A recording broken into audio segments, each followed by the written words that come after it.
అదే RTV app వార్తల్ని క్షణాల్లో చదివే అవకాశం ఉంటుంది. ఒక న్యూస్ పేపర్, ఒక టెలివిజన్ ఛానల్ మీ చేతుల్లో ఎప్పుడూ ఉంటాయి.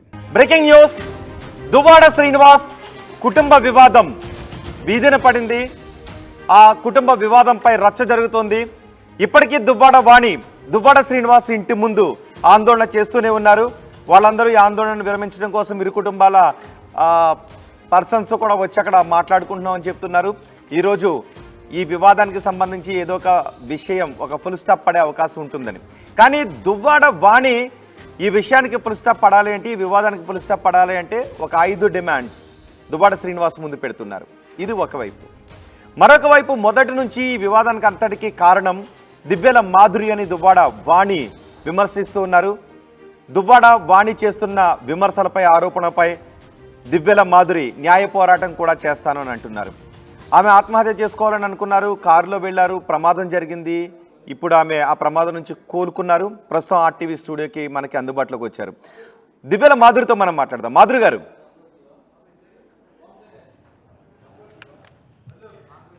ఎలా ఉన్నారు? బాగున్నానండి. ఓకే, దెబ్బలేమన్నా తాకాయా? ఓకేనా ఆ యాక్సిడెంట్ నుంచి? ఓకే అండి. మాధురి గారు, ఎందుకు అంత కఠిన నిర్ణయం తీసుకున్నారు చనిపోవాలని? కఠిన నిర్ణయం అంటే నా వరకు ఓకే, నేను ఫైట్ చేసుకుంటాను, కానీ పిల్లల వరకు వచ్చేసరికి కొంచెం చాలా బాధ అనిపించింది.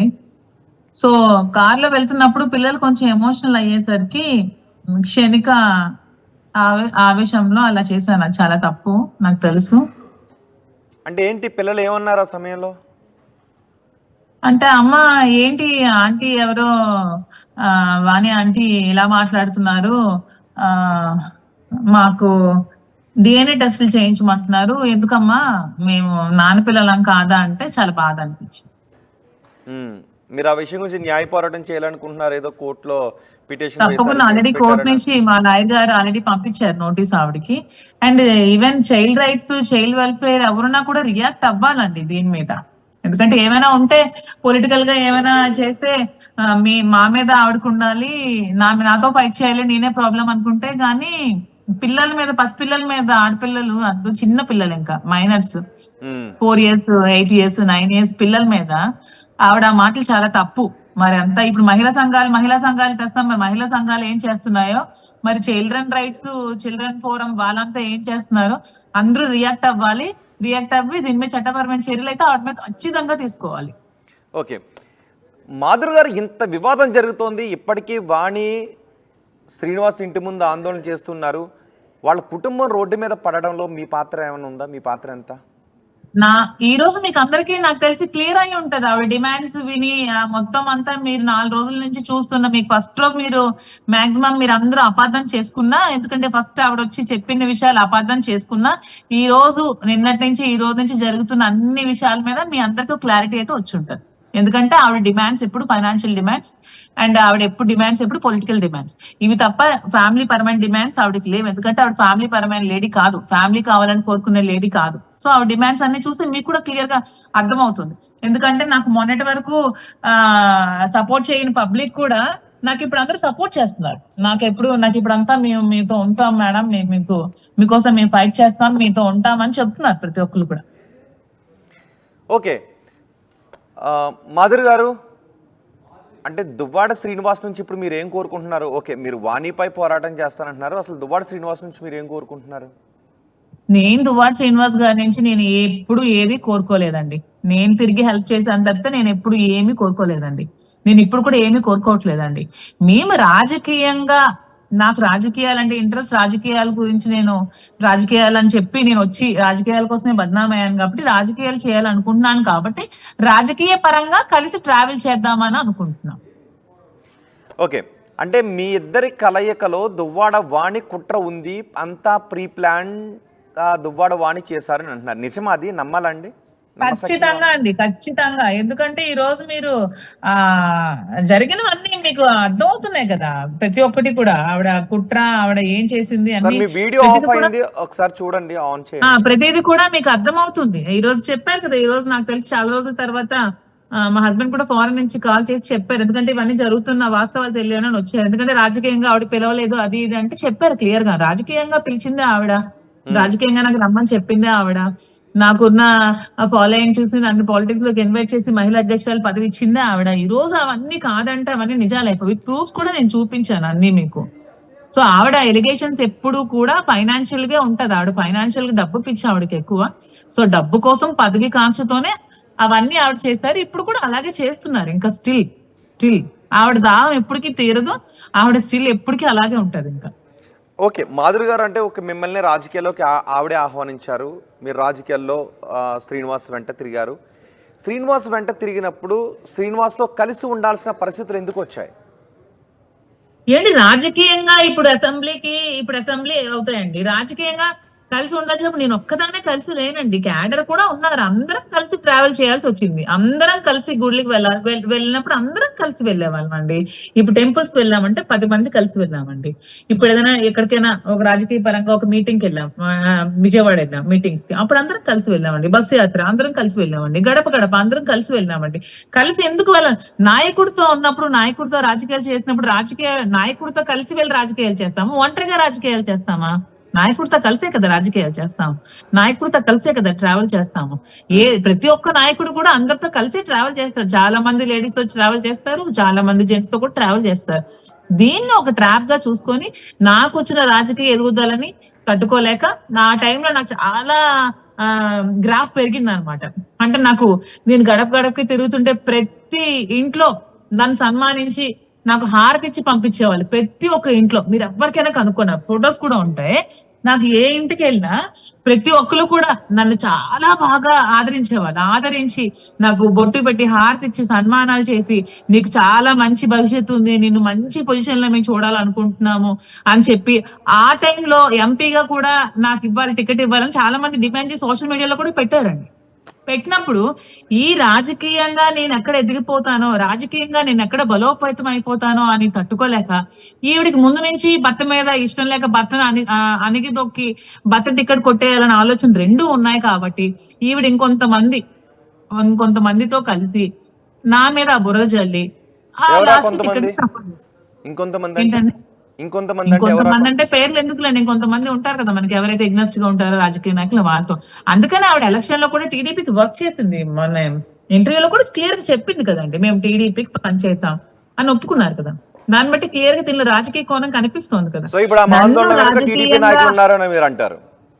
ఏంటండి ఇప్పుడు ఆమె చేస్తున్న ఆందోళన వెనుక టీడీపీ నాయకులు ఉన్నారని అంటారు మీరు? ఖచ్చితంగా ఉన్నారు కాబట్టే ఎలక్షన్స్ రిజల్ట్ అయిపోయాక బయటకు వచ్చిందా, ఉన్నారు కాబట్టే. ఎందుకంటే ముందు ఎప్పుడో 2 సంవత్సరాలు నుంచి దూరమైన భర్త కోసం 2 సంవత్సరాల తర్వాత వచ్చి నువ్వు ఫైట్ చేస్తున్నావంటే క్లియర్ గా జనాలు అందరూ అర్థం చేసుకోండి. క్లియర్ గా అంటే 2 సంవత్సరాల క్రితం దూరం అయ్యారండి. నాగేశ్వరరావు గారు ఎవరు అంటే చాలా మంచిగా ఇచ్చారు విశ్లేషణ. 2 సంవత్సరాల ముందు నువ్వు గెంటేసిన భర్త, నిన్ను వదిలేసిన భర్త కాదు. 2 సంవత్సరాల క్రితం నువ్వు గెంటేసిన భర్త కోసం 2 సంవత్సరాల తర్వాత నువ్వు ఈ రోజు వచ్చి నువ్వు ఇక్కడ కూర్చొని గొడవ పెట్టి రాద్ధాంతం చేసి రచ్చ చేసి రోడ్డుకి ఇచ్చావంటే దీని వెనక రాజకీయ కుట్రందని క్లియర్ గా అర్థం చేసుకోండి. ఎందుకంటే రావాల్సిన అనుకునే ఆవిడ ముందే రావాలి, భర్త కావాలనుకునే ఆవిడ ముందే రావాలి. ఓకే, ఆవిడ గెంటేసింది, వాళ్ళకి డివోర్స్ కాలేదు, వాళ్ళకి పెద్ద పిల్లలు ఉన్నారు, పెద్ద పాపకి పెళ్లి అయింది. మరి మీరెందుకు అట్రాక్ట్ అయ్యారు? మీరెందుకు వాళ్ళ కుటుంబంలోకి దూరాల్సి వచ్చింది? ఇందులో మీరు చాలా తప్పు పడుతున్నారు. నా ఇంటర్వ్యూని కూడా చాలా రాంగ్ గా తీసుకున్నారు. నేను రాజకీయంగా మాత్రమే కలిసి ఉన్నాను, రాజకీయంగా మాత్రమే ట్రావెల్ చేశాను, రాజకీయంగా మాత్రమే నేను వర్క్ చేశాను. అది శ్రీను గారు కూడా మీకు కుండ బద్దలు కొట్టినట్టు ప్రతి ఒక్కరికి చెప్తున్నారు. తను కాల్ సెంటర్ నడిపింది, నేను 30 మంది అమ్మాయిని అపాయింట్ చేసుకుని నా స్వయంగా నేను డబ్బులు ఇచ్చి నేను వాళ్ళకి భోజనాలు పెట్టి, ఐపాక్ టీమ్ అంటూ ఇంకో కొంతమందిని పెట్టి వాళ్ళకి భోజనాలు పెట్టి వాళ్ళకి బైక్ ఆయిల్ డబ్బులు ఇచ్చుకొని నా డబ్బులు నేను ఖర్చు పెట్టుకొని జగనన్న కోసం నేను పనిచేశాను. జగనన్న కోసం పనిచేసిన తరుణంలో డైరెక్ట్ గా జగనన్న దగ్గరికి వెళ్ళి పనిచేసే అవకాశం నాకు లేదు కాబట్టి మా నాయకుడి దువ్వాడ శ్రీనివాస్ దగ్గర నేను పనిచేయడం జరిగింది. ఈ పనిచేయడం జరిగిన తరుణంలో ఈవిడ ఎలిగేషన్స్ పెట్టి నన్ను బద్నాం చేశాక కూడా, ఎలిగేషన్స్ ఒక పక్క ఎలక్షన్స్ ముందు ఇవన్నీ చేసి నేను కూడా రౌడ్కి ఎక్కితే ఎలక్షన్స్ ముందు ఇంకా ఉన్న పరువు పోతుంది, పార్టీ పరువు పోతుంది అని చెప్పి నా గుండెలను దాచుకొని నేను పని చేసుకుంటూ వచ్చాను. ఆవిడ అప్పుడే కానీ మాధురి గారు, మీరు మొదటి రోజు పెట్టిన ప్రెస్ మీట్ లో సహజీవనంలో ఉన్నారంటే సహజీవనం పెళ్లి కాని వాళ్ళు చేస్తారు, పెళ్ళైన వాళ్ళు చేసేది అడల్టరీ అన్నారు. అడల్టరీ అదే నేను అంటారు. మీకు క్లియర్ ఏమంటే ఆ రోజు నేను ముందు రోజు చాలా ఆవేశంగా ఉన్నాను. నా మీద వచ్చిన ట్రోల్స్ భరించలేకపోతున్నాను. అప్పటికే చాలా ఎలిగేషన్స్ చేస్తుంది. నేను చెప్పాను క్లియర్ గా, ఒక ఫ్రెండ్ గా, ఫిలాసఫర్ గా, గైడ్ గా ఉంటున్నానంటే, అంటే అప్పుడు మీడియా అతను ఎవరో ఒక అతను అడిగారు ఏమని, అంటే మీ ఎదురు సహజీవనంలో ఉన్నారా అంటే, సహజీవనం అనేది అది ఇల్లీగల్ గా వస్తుంది, ఇల్లీగల్ గా చాలా తప్పండి. ఎందుకంటే నాకు పెళ్ళైంది, నేను డైవోర్స్ తీసుకోలేదు, అతనికి పెళ్ళైంది, డైవోర్స్ తీసుకోలేదు, కాంట్రవర్సీలో మధ్యలో మాత్రమే ఉన్నాము. దీన్ని మీ పరిభాషలో తప్పుడుగా అడల్టరీ అనుకుంటే మీరు అడల్టరీ అనుకుంటే అనుకుంటున్నాను. అంటే సహజీవనం కాదు, సహజీవనం అనేది పెళ్లి కాని వాళ్ళు చేస్తారు, పెళ్ళైన వాళ్ళు అడల్టరీ చేస్తారు. మేము కలిసి ఉన్నాం, నా భర్తతో కూడా నాకు విభేదాలు వచ్చాయి, అంటే నా భర్తతో కూడా విభేదాలు వచ్చాయి, భర్తతో విడిపోవాల్సి వచ్చిందని మీరు అన్నారు. ఏమండి, నాకు వచ్చిన కాంట్రవర్సీలకు భర్తతో దూరంగా ఉండాల్సి వచ్చింది. ఆవిడ చేసిన ఎలిగేషన్స్ వల్లే ఇతను కూడా దూరంగా ఉండాల్సి వచ్చింది. అలాంటి టైంలో అతను నేను హెల్ప్ చేసి దగ్గర ఉండాల్సి వచ్చింది. దీన్ని లివింగ్ టుగెదర్ అనుకోవచ్చా అంటే, లివింగ్ టుగెదర్ అనే కలిసి ఉండే పెళ్లి కాని వాళ్ళు లివింగ్ టుగెదర్ అండి. మేము లివింగ్ టుగెదర్ లో ఉంటామా? మీ పరిభాషలో మేము చెప్పిన ఫ్రెండ్స్ అంటే మీరు నమ్మరు కాబట్టి మీరు అడల్టరీ అంటే అనుకోండి అని చెప్పాను. అదేదో నేను ఆవేశంలో ఆ రోజు మాట్లాడిన మాట దాన్ని చాలా ట్రోల్స్ చేశారు. నేను ఆవేశంలో నాకు కొంచెం ఆవేశం ఎక్కువ కాబట్టి నాకు వచ్చిన ట్రోల్స్ భరించలేక నేను చిన్న ఆవేశంలో మాట్లాడిన మాటని చాలా పెద్ద రచ్చ చేశారు. రచ్చ చేసి చాలా రోడ్డుకి ఇచ్చారు. కానీ జనాలంతా తర్వాత బాగా క్లియర్ గా అర్థం చేసుకున్నాక నాకు జనాల నుంచి మద్దతు రావడం స్టార్ట్ అయింది. నాకు స్టేట్ వైజ్ ఈవెన్ తెలంగాణ నుంచి కూడా ఫోన్స్, మెసేజెస్, డైరెక్ట్ ఇన్స్టాగ్రామ్ లో డిఎంస్, మెసెంజర్ లో మెసేజెస్ చేస్తూ నాకు చాలా మద్దతు తెలుపుతున్నారు. లాయర్లు కూడా చాలా మంది కాల్ చేశారు, మీ సపోర్ట్ యూ అంటున్నారు. నాకు చాలా హ్యాపీగా ఉంది ఈ రోజు. నాకు ఇంత సోషల్ మీడియా సపోర్ట్ నాకు దొరికినందుకు నాకు చాలా చాలా సంతోషంగా ఉంది. అంటే ఒకటండి, ఒక విషయం క్లారిటీ రావాలంటే, మీరు ముందు మాట్లాడిన దానికి తర్వాత మాట్లాడిన వెర్షన్ కి తేడా ఉంది. మీరు మాట్లాడిన దానికి, దువ్వాడ శ్రీనివాస్ గారు మాట్లాడిన దానికి మీరు అడ్మిట్ చేశారు మా ఇద్దరి మధ్య బంధం ఉంది, అడల్టరీ ఉంది అని. సో అడల్టరీ అంటే అర్థం సంబంధం ఉంది అని కూడా నేను అనలేదు. మీరు కావాలంటే ఇంటర్వ్యూ సరిగ్గా చూసుకోండి.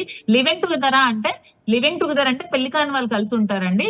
నేను అక్కడ కలిసి ఉన్న మీ పరిభాషలో మీరు అడల్టరీ అనుకుంటే మీరు అనుకోండి. ఎందుకంటే నేను కొంచెం ఏదైనా స్ట్రైట్ ఫార్వర్డ్ ఉంటాను. నేను ఎవరు అంత వేగంగా ఏమన్నా నేను ఇది అవ్వను కాబట్టి మీరు అలా అనుకోండి, మీ పరిభాషలో అనుకోవాలంటే అనుకోండి అని చెప్పాను. ఓకే, మీ వైవాహిక జీవితం ఎలా ఉందండి? మీ వైవాహిక దానికి అదొక అన్పార్లమెంటరీ వర్డ్ అని, అంత బూత్ దాంట్లో ఉందని నాకు తర్వాత తెలియలేదు. మీ వైవాహిక జీవితం ఎలా ఉందండి? ఈ రోజు నేను హాస్పిటల్ నుంచి డిశ్చార్జ్ అయ్యే టైంకి TV9 వాళ్ళు ఎవరో వచ్చారు. ఆ టైంకి కరెక్ట్ గా ఫోన్ చేశారు. అతను మా హస్బెండ్ గారు ఫోన్ చేశారు. ఫోన్ చేసి, చాలా తప్పుడు నిర్ణయం, ఇలా తీసుకోకూడదు, నీకు చాలా భవిష్యత్తు ఉంది, నీ మీద ఎన్ని అలిగేషన్స్ వచ్చినా మేము ఎవరు నమ్మము, నువ్వేంటో మాకు అందరికి తెలుసు,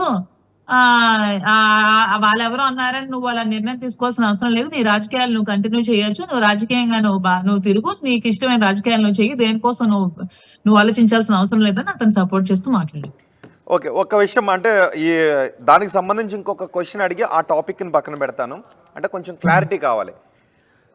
మొదటి రోజుకి, 2 రోజులకి, 3వ దానికి అడల్టరీ అంటే కొంచెం బయట నుంచి నెగిటివ్ కామెంట్స్ వస్తున్నాయి, కొంచెం ఇబ్బందికర ప్రశ్నలు ఎదుర్కోవాల్సి వస్తుంది అని మీరు అడల్టరీని ఇప్పుడు మరియా స్నేహం, మంచి గుడ్ ఫ్రెండ్షిప్ అని మార్చారు. ఎందుకంటే శ్రీనివాస్ గారు కూడా ఒకటి అన్నారు, దువ్వాడ శ్రీనివాస్ ఒకటి అన్నారు, మా ఇద్దరి మధ్య రిలేషన్ ఉంది కానీ డివోర్స్ కాలేదు కాబట్టి మేము పెళ్లి చేసుకోలేదు, అది ఇల్లీగల్ అవుతుంది, పెళ్లి చేసుకుంటే బైగమీ అవుతుంది, పెళ్లి చేసుకుంటే బైగమీ అవుతుంది. ఇద్దరు అడ్మిట్ చేసి ఇద్దరు ఎందుకు మాట మార్చారు అతను అన్నారు కానీ మేము పెళ్లి చేసుకోలేదని. అలా రెండు అడల్ట్స్ మేము కలుసుకున్నా అడల్టరీ అనుకోండి అని చెప్పారు. కానీ దాన్ని గూగుల్లో ఇంత దీనికి ఉంటదని నాకు ఎంత అర్థం ఉందని నాకు అది తెలియక నేను చెప్పిన వర్డ్ అది. సో శ్రీనివాస గారికి మీకు ఎటువంటి సంబంధం లేదు, ఫ్రెండ్షిప్ ఉంది, అదే మీకు చెప్పాను. అంటే ఇద్దరు కలిసి ఒకే ఇంట్లో అన్ని రోజుల పాటు ఉండి కేవలం అది మళ్ళీ అవి టూ ఫ్లోర్స్ బిల్డింగ్, ఒక ఫ్లోర్ అతను కట్టుకుంటే ఇంకో ఫ్లోర్ నా డబ్బులు పెట్టి నేను కట్టుకున్నానండి. అది పొలిటికల్ గా మాకు ఎప్పటికైనా పార్టీ ఆఫీస్ కింద పనికొస్తుంది, ఏవైనా పార్టీ కార్యక్రమాలు అందులో చేయొచ్చని 2 ఫ్లోర్లు 3 ఫ్లోర్లు అండి. అవి 2 ఫ్లోర్లో ఒక ఫ్లోర్ అతను కట్టుకుంటే ఇంకో ఫ్లోర్ నేను కట్టుకున్నాను, ఇంకో ఫ్లోర్ వాళ్ళ బ్రదర్ వాళ్ళు కూడా కొంచెం అమౌంట్ ఏదో పెట్టి కట్టుకున్నారు ఉండడానికి. ఇప్పుడు ఎప్పుడైనా ఎక్కడైనా అపార్ట్మెంట్ కల్చర్ లో కూడా ఒక 5 ఫ్రెండ్స్ ఉంటే 5 ఫ్రెండ్స్ కలిపి డబ్బులు వేసుకొని ఇల్లు కట్టుకుంటారు కదా. ఒక మీరు కొంత మేము కొంత ఒక ఫ్లోర్ అని ఒక 5 ఫ్లోర్స్ కట్టుకుంటారు కదా, అలాగే కట్టుకున్నామండి. సో అందులో నాకు షేర్ ఉంది, హౌస్ లో నాకు షేర్ ఉంది, ఆ ప్రకారంగా షేర్ ఉంది. ఇప్పుడు శ్రీనివాస్ ఇల్లు కావాలి అని వాణి ఏదైతే అడుగుతున్నారో ఆ ఇంట్లో మీకు కూడా షేర్ ఉందా? ఇంట్లో నాకు అదే కదా శ్రీని గారు కూడా ప్రెస్ మీట్ లో చెప్పారు కదా, ఈ ఇంటికి నాకు 2 కోట్ల రూపాయలు ఆమె నాకు అప్పుగా ఇచ్చింది. ఆ ఇంటి ఇంకా ఈ మధ్య ఎలా ఇచ్చారు? క్యాష్ ఇచ్చారా? ఏంటండి? క్యాష్ ఇచ్చారా 2 కోట్లు? క్యాష్ ఇచ్చానండి. 2 కోట్లు క్యాష్ ఇచ్చారు. 2 కోట్లు క్యాష్ ఇచ్చానండి. మా దగ్గర లిక్విడ్ క్యాష్, మేము ఎన్ఆర్ఐస్ అండి, మేము మెరైన్ అండి, మాకు ట్యాక్స్ కూడా ఉండదు. ఎందుకంటే మేము మెరైన్ ఇంజనీర్స్ ఎన్నో ఇయర్స్ నుంచి జాబ్ చేస్తున్నాము. మా ఫాదర్ ఇన్ లా పెద్ద అడ్వకేట్, మా ఫాదర్ రియల్ ఎస్టేట్, మేమంతా అఫీషియల్ గా చేస్తున్న బిజినెస్, పెట్రోల్ బంక్ కూడా అఫీషియల్ బిజినెస్ లో మేము చేసుకుంటూ వైట్ మనీ. నేను క్యాష్ ఇచ్చాను అతను, నా దగ్గర క్యాష్ ఉంది, లిక్విడ్ క్యాష్ అతనికి ఇచ్చాను. దానికి పరమైన అగ్రిమెంట్లు కూడా మేము రాసుకున్నాం. ఈ డబ్బులు మేము ఇచ్చాను అన్నట్టు రాస్తున్నాం కూడా. నాకు ఆ ఇంట్లో షేర్ ఉంది. అలాగని ఈ రోజు అతను ఆ ఇంటిని ఆమెకి ఇచ్చేస్తారంటే దాన్ని కూడా నేను ఇబ్బంది పెట్టే రకం అయితే కాదు. మాది అలాంటి మైండ్ సెట్ అయితే కాదు. ఇచ్చేస్తామంటే అతను ఇచ్చేయచ్చు కూడా. సో ఇల్లు ఇచ్చేస్తాను అన్నా మీకు ఇబ్బంది ఏం లేదు? నాకు ఇబ్బంది లేదు, ఎందుకంటే మేము ఏదో అమౌంట్ల కోసం డబ్బుల కోసం రోడ్లు ఎక్కే రకాలైతే మేము కాదు. సో ఎంత గొడవ జరిగింది కదా, ఇప్పటికీ మీరు ఆ పవిత్ర స్నేహంతో ఇద్దరు ఒక చోట కలిసి ఉండగలుగుతారా?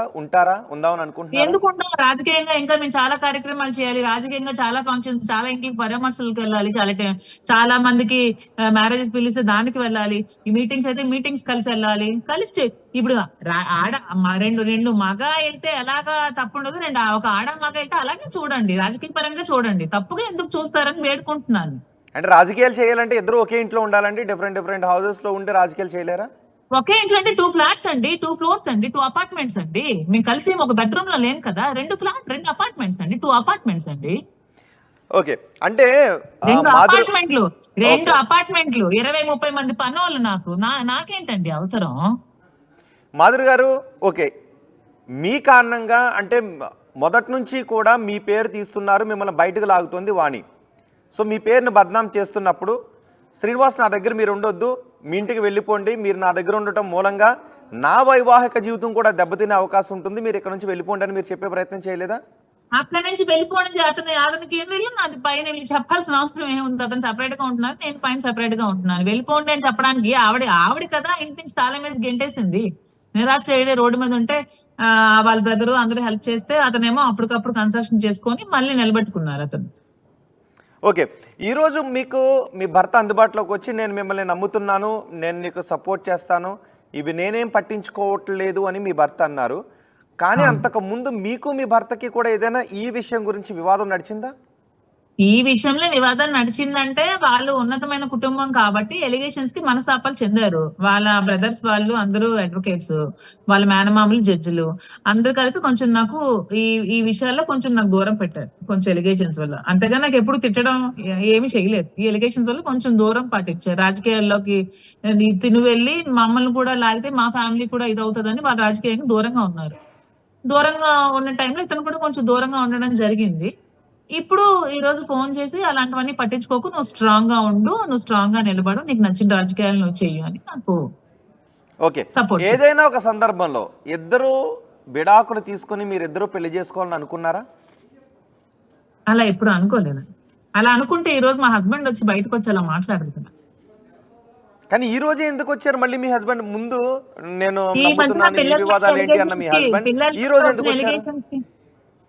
అంటే జరుగుతున్నప్పుడు ఇతనికి ఇప్పుడు వచ్చిందండి. అంటే సిగ్నల్స్ డీప్ సీలో ఉన్నారంట. అంటే సీలో కదా మెరైన్ అంతా ట్రావెలింగ్ సముద్రంలో ఉంటుంది కదా, డీప్ సీలో ఉన్నారు, సిగ్నల్ ఇప్పుడు వచ్చి. ఓకే, ఇప్పుడు ఆ ఇంటిని ఇచ్చేయమని అంటున్నారు కదా, శ్రీనివాస్ మిగతా ఆస్తులన్నింటినీ కూడా ఇచ్చేస్తానని చెప్తున్నారు కదా, ఆ సెటిల్మెంట్ అంటే అన్ని ఇచ్చేస్తాను, ఆ ఇల్లు ఒక్కడే కావాలని అంటున్నారు. అలాంటి నిర్ణయం మీతో సంప్రదించి తీసుకున్నారా, ఆయన సొంతంగా తీసుకున్నారా? నాతో సంప్రదించి అంటే చెప్పడం అయితే నాకు చెప్పారు. అంటే వీళ్ళ డిమాండ్స్ ఇలా ఉన్నాయి, ఇలా నేను ఇచ్చేస్తానంటే, అంటే నాకు ఉంది కాబట్టి, అంటే నేను డబ్బులు ఇచ్చాను కాబట్టి, అంటే అది మీ ఇష్టం, మీరు తీసుకోండి నిర్ణయాలు, నేనైతే మీకు ఏం డబ్బుల కోసం అవి ఇప్పుడు ఏం ప్రెజర్ పెట్టను, మీకు ఉన్నప్పుడు నా అమౌంట్ ఇవ్వండి అని చెప్పాను. అంటే 2 కోట్ల రూపాయలు శ్రీనివాస్కి అలా ఎలా ఇచ్చేస్తారు ఇల్లు కట్టుకుంటానంటే? మరి నేను కూడా పైన కట్టుకున్నాను కదా, నాకు కూడా ఒక ఇల్లు ఉంటుంది కదా. ఓకే, అంటే మీరు అప్పుగా ఇచ్చారా లేకపోతే శ్రీనివాస్కి ఇల్లు కట్టుకోమని గిఫ్ట్ గా ఇచ్చారా? అప్పుగానే ఇచ్చానండి. ఓకే, ఉన్నప్పుడు మళ్ళీ ఇచ్చేయమని ఇచ్చాను. ఆయన కష్టాల్లో ఉన్నప్పుడు మీరు ఆదుకున్నానని చెప్తున్నారు. ఇప్పుడు మీరు కష్టాల్లో ఉన్నారు. ఆయన మీకు యాక్సిడెంట్ కూడా అయింది. మాట్లాడారా మరి ఫోన్ చేసి ఏంటి అని? మాట్లాడారు, దగ్గరుండి డాక్టర్స్ తో మాట్లాడారు, దగ్గరుండి అతనే హాస్పిటల్ కి మాట్లాడి అందరి డాక్టర్స్ చెప్పి మంచి ట్రీట్మెంట్ ఇప్పించారు, త్వరగా రికవర్ అయ్యాను. దేవుడి దయ వల్ల అది ఇంటర్నల్ బ్లీడింగ్ అవ్వలేదు, జస్ట్ చిన్న క్లాట్ తోనే, అది కూడా మెడిసిన్స్ తో కరిగిపోతుంది అని చెప్పారు. సో త్వరగా రికవర్ అయ్యాను, అతనే అన్ని చూసుకున్నాం. ఓకే, అంటే ఇంత వివాదం జరిగిన తర్వాత కూడా మళ్ళీ మేము కలిసి ఉంటాము అని అంటే అది ఎటువంటి సంకేతాలు వెళ్ళే అవకాశం ఉంటుంది? కలిసి ఉంటాము అంటే అదే, ఇప్పుడు చాలా మంది క్యాడర్ ఎలాగా మాకు వచ్చి ఇప్పుడు ఉంటారో అలాగే ఇది కూడా రాజకీయ కోణంలోనే చూడండి, ఒక ఫ్రెండ్లీ నేచర్ లోనే చూడండి, తప్పుగా ఎవ్వరు చూడకండి. అంటే మాధురి గారు మీరు అన్నదే అండ్ శ్రీనివాస్ కూడా అన్నదే, మేము విడాకులు తీసుకోలేదు అంతే, కానీ అంతా కలిసి ఉంటున్నామని అన్నారు. కానీ ఇప్పుడు ఎందుకు మాట చేంజ్ చేయాల్సి వచ్చింది అన్నది అర్థం కావట్లేదు. ఏంటి కలిసి ఉన్నాము అంటే తను ఒంటరిగా ఉన్నప్పుడు తనకి ఫుడ్ ఆవిడ పెట్టుకున్న రోడ్ మీదకి పంపించేసి లాక్ చేసినప్పుడు నేను మా ఇంట్లోనే చాలా రోజులు ఉంటూ తన క్యారీస్ అవి పంపించి ఆ డబ్బులు అవి ఇచ్చి ఇల్లు నిలబెట్టేదాన్ని. ఈ మధ్యన హౌస్ అయిందండి, హౌస్ జస్ట్ అయ్యి ఒక 2 months ఎన్ని మంత్స్ అవుతోంది. అంతకు ముందు వరకు అతను వాళ్ళ మదర్ వాళ్ళ ఇంట్లోనే ఉన్నారు. అసలు ఏంటి వాణి మనస్తత్వం ఏంటి ఆవిడది? మిమ్మల్ని రాజకీయాల్లోకి తీసుకొచ్చిన ఈ రోజు స్టేట్ లో కూడా అందరూ అర్థం చేసుకున్నారు. ఈవెన్ హాస్పిటల్ ఉన్నప్పుడు కూడా చాలా మంది వచ్చి నన్ను కలిశారు, అందరూ కూడా బాగా అర్థం చేసుకున్నారు. ఆవిడ మనస్తత్వం కేవలం డబ్బు డబ్బు డబ్బు అధికారం, ఇవి తప్పితే ఆవిడకి ఇంకొక ఆలోచన లేదని క్లియర్ గా ప్రతి ఒక్కరు తెలుసుకున్నారు. ప్రతి ఒక్కరు కూడా అందరూ తెలుసుకున్నారు ఆవిడ కావాల్సింది. ఎందుకంటే మీరు చూడొచ్చు ఇంటర్వ్యూలో కూడా అన్ని రాసి ఇచ్చి వెళ్ళిపోమనండి ఎక్కడికైనా, అంటే మీరు క్లియర్ గా అర్థం చేసుకోండి ఆవిడ ఇంటెన్షన్. అందరూ రాష్ట్ర ప్రజలు, రెండు తెలుగు రాష్ట్ర ప్రజలు అర్థం చేసుకోండి దయచేసి. నన్ను లైమ్ లైట్ లోకి రాశారు కాబట్టి దివ్వల్ మాధురి అని నేను మీ అందరికీ చెప్తున్నాను రిక్వెస్ట్ చేసి, ఆమె ఆలోచన ఎప్పుడు కూడా డబ్బు రాజకీయం. 2 సంవత్సరాల ముందు జరిగిన విషయాన్ని ఈ రోజు తెచ్చిందంటే ఇది కూడా టీడీపీ. ఒకసారి మీరు మాట్లాడిందే మీకు వినిపిస్తాను. శ్రీని గారు మేమైతే పెళ్లి చేసుకోలేదు, ఎందుకంటే ఇల్లీగల్ గా పెళ్లి చేసుకోవడం అనేది చాలా తప్పు. ఎందుకంటే నాకు డైవర్స్ అవ్వలేదు, అతనికి కూడా డైవర్స్ అవ్వలేదు. సో మేము ఎక్కడ కూడా మ్యారేజ్ చేసుకోలేదు. నేను అతనితో ఉంటున్నాను. అతను నాకు ఒక ఫ్రెండ్, ఒక ఫిలాసఫర్, ఒక గైడ్, అన్ని అతనే నాకు. ఎందుకంటే నేను సూసైడ్ చేసుకోవాల్సిన సిచ్యువేషన్ వచ్చినప్పుడు నువ్వు అలా ఏం చేసుకోవద్దు, నీకు నేను ఉన్నాను, నీకు ధైర్యంగా ఉంటాను, నువ్వు అధైర్య పడుకో, నాకు ధైర్యాన్ని ఇచ్చి నన్ను అతను ఒక సెక్యూర్డ్ గా ఉంచుతున్నారు. దాంట్లో తప్పేమీ లేదు కదా. నేను వాళ్ళ ఫ్యామిలీలో సహజీవనం ఎలా అవుతుందండి? అడల్టరీ అనుకోవచ్చు కదా. సహజీవనం అనేది పెళ్లి కాని వాళ్ళు చేసేది సహజీవనం అంటారు. పెళ్లి అయిన 2 అమ్మాయి అబ్బాయి చేసేది అడల్టరీ అంటారు. అడల్టరీకి అక్కడ సుప్రీంకోర్టులో కూడా ఇది ఏం లేదు. దాన్ని మీరు అంత ఇష్యూ అంటే సుప్రీంకోర్టు జడ్జిమెంట్ కూడా కోట్ చేసిన తర్వాత అడల్టరీ పదాన్ని నాకు అర్థం తెలియదు. నేను చెప్పాను మేము కలిసి ఉంటున్నాము, తను ఒక ఫ్రెండ్, ఒక ఫిలాసఫర్, ఒక గైడ్, ఒక కేర్ టేకర్ అన్న తర్వాత ఆ వ్యక్తి ఎవరో లివింగ్ టుగెదర్ అంటే అది లివింగ్ టుగెదర్ ఎలాగ అవుతుందండి? ఇది రొమాన్ మీరు అనుకునే విధంగా ఎవరైనా అనుకుంటే అడల్టరీ కింద వస్తుందండి అని చెప్పాను. వాడికి బస్సులో ఇన్ని ద్వంద్వార్థాలు, ఇన్ని చండాలంగా మాట్లాడతారని నాకు తెలియదు ఆ టైంలో. ఆ టైంలో కూడా నా మైండ్ చాలా డిస్టర్బ్డ్ గా ఉంది. ఎందుకంటే అప్పటికే సోషల్ మీడియా అంతా చాలా రూమర్స్ స్ప్రెడ్ చేసింది, ఆవిడ చాలా ఘోరంగా మాట్లాడి అప్పటికే చాలా డిస్టర్బెన్స్ లో. అప్పటికే నేను చెప్పాను he's my friend, care taker, philosopher, guide, everything అని చెప్పిన తర్వాత కూడా అడల్టరీ అనే దానికి ఏంటి అనే వివరణ మీరు ఇచ్చే ఉద్దేశంలో పూర్తి అవగాహన ఉంది. అడల్టరీ అంటే ఏంటో మీకు పూర్తి అవగాహన ఉంది, అందుకే మీరు సుప్రీంకోర్టు జడ్జిమెంట్ కూడా కోట్ చేశారు. అవునండి, మీరు మీ వాడుక భాషలో అనుకోవాలంటే అంటే ఇది లీగల్ గా మీరు తీసుకెళ్తారు అనుకుంటే మీరు వాడుక భాషలో అనుకోవాలంటే అడల్టరీ అనుకోండి అని చెప్పానండి. దాని క్లియర్. అది తప్పు అనుకుంటే ఆ పదం నేను వెనక్కి తీసుకున్నాను, ఓన్లీ ఫ్రెండ్ అని చెప్తున్నాను. అది కరెక్ట్ అనుకుంటే ఆ పదం కూడా తీసుకోమని చెప్తున్నాను.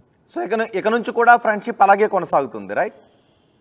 ఎస్, ఫ్రెండ్షిప్ కొనసాగుతుంది, ఫ్రెండ్స్ గా ఉంటాం. ఓకే, మిమ్మల్ని వాణి పార్టీలోకి ఆహ్వానించిన తర్వాత మీరు శ్రీనివాస్ గారికి దగ్గర అయ్యేలాగా చేసి శ్రీనివాస్ మీద బురద చల్లాలి అని వాణి ప్రీ ప్లాన్డ్తో ఒక క్రిమినల్ ఇంటెన్షన్తో చాలా చేశారని అంటున్నారు కదా. అసలు ఏం చేశారు? మిమ్మల్ని శ్రీనివాస్కి దగ్గర చేయాలి అని వాణి చేసిన ప్రయత్నం ఏంటి? శ్రీనివాస్ దగ్గరగా చేయాలని ప్రయత్నం అంటే ఏమి కాదండి. గడప గడపకి మేము వెళ్తున్నప్పుడు దగ్గరగా ఉన్న ఫొటోస్, అంటే గడప గడపకి వెళ్తూ ఉంటాం కార్లో ట్రావెల్ చేస్తే అలాంటి ఫొటోస్, ఏదైనా మీటింగ్ వెళ్తున్నట్టు ఫొటోస్. అంతేగాని మీరు ఎక్కడైనా అన్సీన్ ఫొటోస్ మా ఇద్దరివి చూసారా? ఇలాంటి ఫొటోస్ తీసుకెళ్లి సీఎం ఆఫీస్ వరకు వెళ్ళి వీటిని చూపించి శ్రీను గారు ఈ అమ్మాయితో దగ్గరగా ఉంటున్నారు, ఈ అమ్మాయి దగ్గరగా ఉంటున్నారు, ఈ అమ్మాయి దగ్గరగా ఉంటున్నారు అని చెప్పిన అప్పటికి కూడా ఆఫీస్ వాళ్ళు కొట్టు పడేశారు, పట్టించుకోలేదు.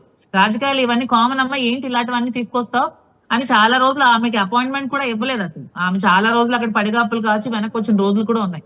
కానీ ఒకనొక స్టేజ్ లో ఇంకా పూర్తిగా వెళ్ళి నేను ఆత్మహత్య చేసుకుంటాను, నాకు డైవర్స్ కావాలి, నాకు ఇప్పుడు టికెట్ ఇవ్వకపోతే నేను ప్రెస్ మీట్ పెట్టి పార్టీని రచ్చర్ చేస్తాను, పార్టీకి బద్నాం చేస్తానని బ్లాక్ మెయిల్ చేసింది.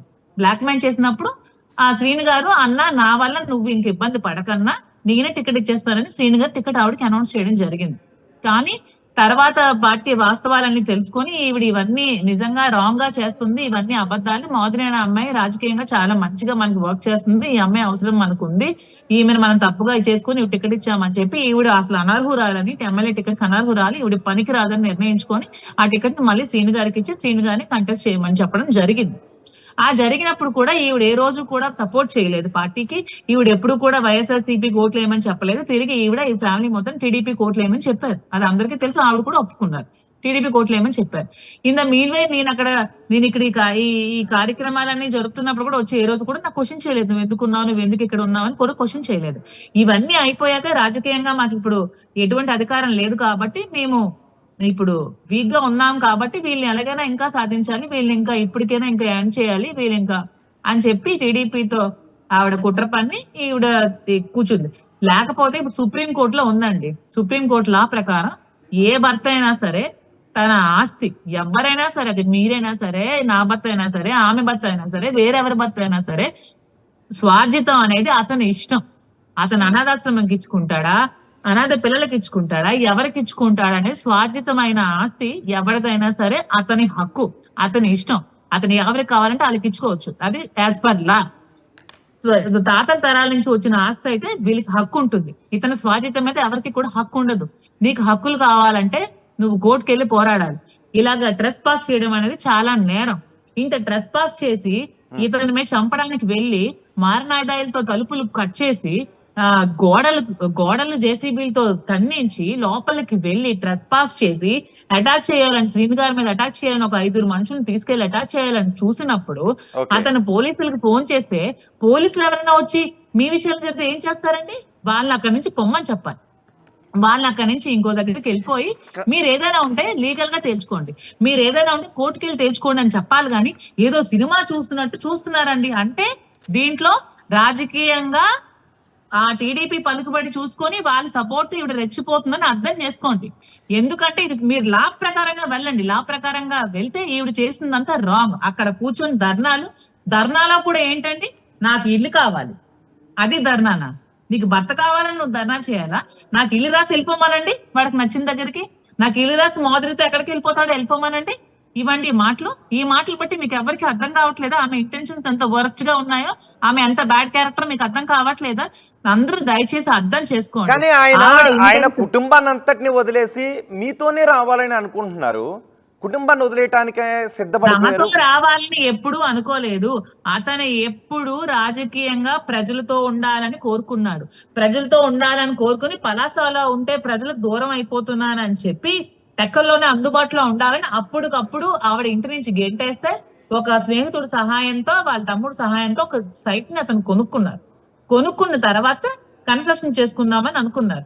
అతను అందరి నాయకుల్లాగా అతను ఎప్పుడు కరప్షన్ చేయడు కాబట్టి, అతనికి అక్రమ సంపాదించిన ఇవన్నీ లేవు కాబట్టి, జెన్యూన్ గా ఉంటాడు కాబట్టి డబ్బులకి ఇబ్బంది పడినప్పుడు స్నేహితురాలుగా ఈ ఎలిగేషన్స్ వల్ల, నా ఎలిగేషన్స్ వల్ల నువ్వు ఈ రోజు రోడ్డు మీద ఇల్లు లేకుండా అయిపోయావు కాబట్టి నీకు నేను ఫైనాన్షియల్ గా సపోర్ట్ చేస్తానని నేను కొంత అమౌంట్ ఇవ్వడం జరిగింది.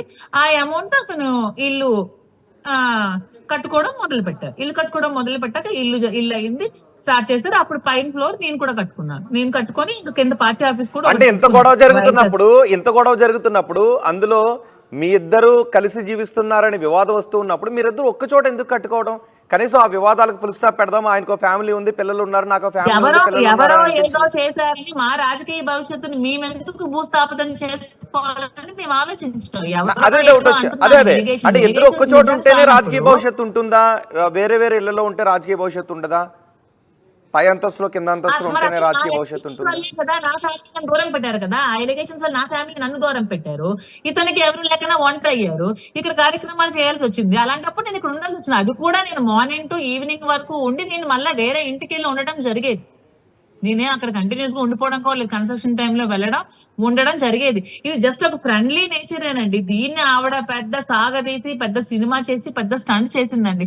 దయచేసి ప్రజలందరూ అర్థం చేసుకోండి. మీకు అందరికీ ఇప్పటికే రిక్వెస్ట్ చేసుకోండి. నన్ను చాలా మంది సపోర్ట్ చేశారు, మిగతా వాళ్ళు కూడా నేను చెప్తున్నాను, దయచేసి అర్థం చేసుకోండి. ఆమెకి డబ్బు అపేక్ష, రాజకీయ అపేక్షతో ఆమె భర్తను చాలాసార్లు చంపాలని ట్రై చేసింది. పాపం ఎలా చంపాలని ట్రై చేసిందండి? ఆమె డంబుల్తో ఒకసారి అతను కొట్టిందండి, డంబుల్తో కట్టింది. అతను కొద్ది రోజులు తనకి ఫ్రాక్చర్ ఒకటి, తలకు దెబ్బ తగిలింది కూడా చాలా రోజులు. డంబుల్తో కొట్టడం, పడుకునేటప్పుడు ఒకసారి పిల్లో తల మీద పెట్టిందంట. పిల్లో తల మీద పెడితే ఊపిరి ఆడక చాలా రోజులు పాపం కింద నలిగి కింద రూమ్ లో డోర్ లాక్ చేసుకుని పడుకునేవాళ్ళు. ఒక లాయర్ కి ఫోన్ చేసి ఫుడ్ లో పాయిజన్ పెట్టమని చెప్పిందంట. పార్టీకి ఇన్వైట్ చేసి ఫుడ్ లో పాయిజన్ పెట్టండి అని చెప్పిందంట ఒక లాయర్ కి. ఆ లాయర్ ఏమో భయపడి సార్ కి ఫోన్ చేసి, సార్ మీకు ఇలా ఫుడ్ లో పాయిజన్ పెట్టమంటున్నారని చెప్తే అప్పుడు భయపడిపోయి అప్పుడు అలాంటి విషయాలు నాతో ఫ్రెండ్లీగా షేర్ చేసుకునేవాళ్ళు. అప్పుడు ఆవిడ అవన్నీ తట్టుకోలేక ఇలాంటి బద్నాం చేసి ఒక రోజు ఇంటికి అతను వెళ్తుంటే ఇంటికి లాక్ చేసి ఇంటి నుంచి బయటకు వెళ్ళిపోయి విపరీతంగా మెసేజ్లు పెట్టి, నువ్వు ఇంటికి వస్తే నీకు చంపేస్తాం, నరికేస్తామని అందరు కూతులతో సహా మెసేజ్లు పెట్టి అతన్ని గెంటేస్తే టికెట్ వస్తుంది అని. అంటే అతను గెంటేసి బ్యాక్ చేసి అతన్ని గెంటేసి టికెట్ మాకు వచ్చేస్తుంది, మేము రూయిన్ చేయాలని. ఈవిడ ఏమండి నిజంగా భర్త మీద ఆలోచన ఉంటే టికెట్ తీసుకుంటారండి? టికెట్ తీసుకుని ఈ పాప ఈవిడ వీళ్ళ అల్లుడు ఎవరో ఉంటే వాళ్ళ అల్లుడు ఎవరో కూడా తెలియదు ఊర్లో, అలాంటి అబ్బాయిని కూడా తీసుకొచ్చి కొండ వయసు ఊరంతా తిప్పేసి అయ్య బాబాయ్ పార్టీని గ్రాఫ్ అమాంతంగా కూల్చేసిందండి బాబాయ్ పార్టీ. అప్పుడు వరకు వైఎస్ఆర్సీపీ 60, టీడీపీ 40లో ఉండేది, 60-40 రేషియోలో ఉండేది. నేను గడప చేసినప్పుడు 60-40 రేషియోలో అమాంతం టెక్కలు ఇంకా గెలుపు ఖాయమని వచ్చిన టైంలో ఈవిడ ఎంట్రీ మొత్తం నాశనం చేసేసి పార్టీని ఎంత వరస్ట్. ఎందుకంటే ఆ కార్యకర్తలందరూ చెప్తుంటారు, ఏ కార్యకర్తకి తిట్టడమే, ఏ కార్యకర్తకి వరస్ట్ అన్పార్లమెంటరీ లాంగ్వేజ్ తిడుతుంది, ఏ ఒక మనిషికి ఏ రోజు ఒక మంచినీళ్ళు గాని ఒక టీ గాని ఇచ్చిందని ఎవరికి తెలియదు. Rude behaviour. ఇప్పటికీ ఆమె ఆస్తి కావాలని అడుగుతుంది, అందుకే ఆ ఇల్లు ఇచ్చేసి ఎక్కడికి వెళ్తావో వెళ్ళిపో, ఎవరితో వెళ్తావో వెళ్ళిపో అని అంటుంది. ఓకే, డబ్బులు పెట్టి కొట్టినప్పుడు అప్పటికి కూడా పాపం ఏమండి శ్రీను గారు మంచితనం మీరు అర్థం చేసుకోండి. ఇల్లు గెంటేసింది కదా, ఇల్లు గెంటినప్పుడు అతను అక్కడ కూడా వెళ్ళగలరు కదా, ఇది నా ఇల్లు నువ్వెవరన్నా, అతను స్వాజితం కదా, అతని అతని పేరు మీద ఉన్న ఇల్లు. ఒక 8 కోట్లు ఎంతో కష్టపడి ఖర్చు పెట్టి ఆ ఇల్లు కట్టుకున్నారు. చాలా చాలా మంచిగా కట్టుకున్నప్పుడు ఆవిడ లాక్ చేసి తన్నేసినప్పుడు బయటికి పాపం అతను అప్పుడు కూడా వెళ్ళొచ్చండి, ఇది నా ఇల్లు నువ్వెవరు ఇక్కడ నుంచి పో అని అడగొచ్చు. ఆ ఇల్లు వదిలేసి పాపం రోడ్డు మీదకి వచ్చి 3 రోజులు కార్ లో పడుకొని, 3 రోజులు ఆఫీస్ లో పడుకొని, 3 రోజులు పార్టీ ఆఫీస్ లో పడుకొని, ఇంత నాయకుడే ఇన్ని కోట్లు చూసిన అతనే ఇచ్చారా? ఆ తర్వాత పలాస వెళ్ళారండి పాపం, వాళ్ళ మదర్ వాళ్ళ ఇంటికి వెళ్ళారు. ఎప్పుడు నా ఇంట్లో ఆశ్రయం ఇచ్చి నేను ఎప్పుడు చెప్పాను, మా ఇంటికి ఎప్పుడు అతను రాలేదు. పలాస వెళ్ళి వాళ్ళ మదర్ దగ్గర ఉన్నారు. పాపం పలాస వాళ్ళ మదర్ పాపం 30 సంవత్సరాలు ఇతను పెళ్లి జీవితంలో, ఇతను వైవాహిక జీవితంలో 30 సంవత్సరాల తల్లిని ఎప్పుడూ చూడలేదు, తల్లిని ఎప్పుడు హింసిస్తూనే వచ్చింది. అసలు యాక్చువల్ గా ఇతను ఎప్పుడో తల్లిని చూడకపోతే లా ప్రకారం పేరెంట్స్ ని చూడని వైఫ్ కి డైవర్స్ ఇచ్చే రైట్ ఎవ్రీ హస్బెండ్ కి ఉంది. Every husband has that right. Divorce ఇచ్చేయమని అంటున్నారా? శ్రీనివాస్ కి మీరు సలహా ఇస్తున్నారా? నేను ఎప్పుడు సలహా ఇవ్వలేదండి. ఇచ్చుంటే ఈ డైవర్స్ నోటీస్ మేము 2 years బిఫోర్ అతను పంపించుండేవారు కదా. నేనెప్పుడు కూడా శ్రీను గారు మీరు ధైర్యంగా ఉండండి, ఇంకో చిన్న పాప ఉంది కదా, మీరు డైవర్స్ ఇస్తే చిన్న పాప పెళ్లికి ఇబ్బంది అవుద్ది, మీరు డైవర్స్ మీరు దూరంగా ఎలాగా ఉంటున్నారు, ఆవిడకి ఇవ్వాల్సిన ఇల్లు ఆవిడకి ఇవ్వాల్సిన ఫ్యాక్టరీ ఇచ్చారు, మీరు దూరంగా ఉండండి, అమ్మాయి పెళ్లి మీరు కలిసి చేయాలి కాబట్టి డైవర్స్ తీసుకోకండి, అమ్మాయి పెళ్లికి తల్లిదండ్రులు అనే వాళ్ళు ఇద్దరు అటెండ్ అవ్వాలి, మీరే కదా కాల్ కడగాలి, కలిసి ఉండండి అని నేను ఎప్పుడు బాగా చెప్పేదానండి. చెప్పినప్పుడు అతను ఓకే అని చెప్పి ఉండేవారు. అంటే వాళ్ళు అతనికి పాపం థ్రెట్ ఉంది కాబట్టి అతనంటే అతని ప్రాణ భయంతో ప్రాణ భీతితో బయట ఉండేవారు. అదే ఇప్పుడు ఇక్కడ కూడా వచ్చేస్తానంటే మరి అతని సెక్యూరిటీ ఎక్కడ ఉంటది? నీకు 8 కోట్లు ఇల్లు ఇచ్చి ఇంకొకరి నా సహాయంతో వాళ్ళ తమ్ముడు సహాయంతో కట్టుకుని ఇంటికి కూడా నువ్వు వచ్చేస్తానంటే అతనికి సెక్యూరిటీ ఎక్కడ ఉంటది? ఇక్కడ కూడా వచ్చి ఇతను చంపేస్తే ప్రాణం కంటే ఇంకా ఏం ఉంటదండి? ప్రాణం కంటే ఈ విలువైంది ఏముంటది? ప్రాణం ఉంటేనే కదా మనం ఏదైనా చేయగలం. అంటే 30 సంవత్సరాలు వాళ్ళు కలిసి ఉన్నారు, నిజంగా వాణి చంపేయాలి అని అనుకుంటే నిజంగా అది ఎప్పుడో చంపేసి ఉండేవారేమో. కానీ వాళ్ళిద్దరి మధ్య జరిగిన ఏదో చిన్న చితక గొడవలో కొట్టుకోవడం అలా తిట్టుకోవడం కాదు, చంపే కింద చూడాలా? అంటే ఈవిడ చుట్టూ ఒక కోటరీ తయారైందండి. ఒక కోటరీ తయారయ్యి శ్రీని గారికి ఎందుకు రాజకీయంగా మీరు చెయ్యాలి, మీరు రండి అని ఒక ఐదుగురు ఒక పనికిమాల కోటరీ ఒక 5 మంది ఆవిడ దగ్గర ఉంటారు. వాళ్ళు చెప్పుడు మాటలు విని అప్పటి నుంచి ఆవిడ అంటే ఇతను ఉంటే నేను రాలేను కాబట్టి ఇతను చంపేద్దామని అంటే డిసైడ్. భర్తను చంప వానికి సలహా ఇచ్చే కోటరీ ఎవరుంటారు? ఆవిడ దగ్గర చుట్టూ మొన్న సార్ మీదకి ఎవరైతే అటాక్ చేయడానికి వచ్చారో, సార్ ఎవరి పేర్లు అయితే ఎఫ్ఐఆర్ లో ఫైల్ చేయించారో, సార్ నా కోటరీ వచ్చారు కదా, సార్ మీదకి రాడ్లు పట్టుకొని కోయడానికి వచ్చారు కదా ఒక కోటరీ, ఒక 5 సారు ఎఫ్ఐఆర్ లో కూడా ఆ 5 అండి. మిమ్మల్ని కూడా ఎప్పుడైనా భయపెట్టారా? ఆ 5 కూడా వాళ్ళకి 5 కూడా వాళ్ళ జోబులో ఒక 10 రూపాయలు కూడా ఉండదు. వాళ్ళు ఈవిడ ఏదో ఇచ్చే ఓ 10 రూపాయలకి 20 రూపాయలకి ఆశించి ఈవిడ దగ్గరకు వస్తుంటారు. అలాంటి కోటరీని పట్టుకొని వాళ్ళు చెప్పుడు మాటలు విని చాలా చేసేదండి. పార్టీకి ఎగ్నెస్ట్ గా ఇతని మీద ఎగ్నెస్ట్ గా కొంతమందిని ఆ అధిష్టానం దగ్గరికి పంపించడం, ఇతని గురించి చెడుగా చెప్పించడం, ఇంకొంతమంది నాయకుల దగ్గరికి. అంటే దువ్వాడ శ్రీనివాస్ గురించి మిమ్మల్ని ఎప్పుడైనా బెదిరించారా? నా భర్తను వదిలే కలిసి ఉంటున్నారు మీరు అనే విషయం గురించి మీతో ఎప్పుడైనా మాట్లాడించారా? పోనీ ఏంటండి దువ్వాడ శ్రీనివాస్ మీరు కలిసి ఉంటున్నారని రూమర్స్ వేశారు అని అంటున్నారు కదా, ఆవిడ కానీ వాణికి సంబంధించిన వాళ్ళు కానీ ఈ విషయంలో మీతో ఎప్పుడైనా మాట్లాడారా? శ్రీనివాసను వదిలేసి ఇప్పుడు వాళ్ళు అసలు they are equal to my food. వాళ్ళు మా ఇంటి దగ్గరకు వచ్చే అర్హత కూడా వాళ్ళకి లేదు.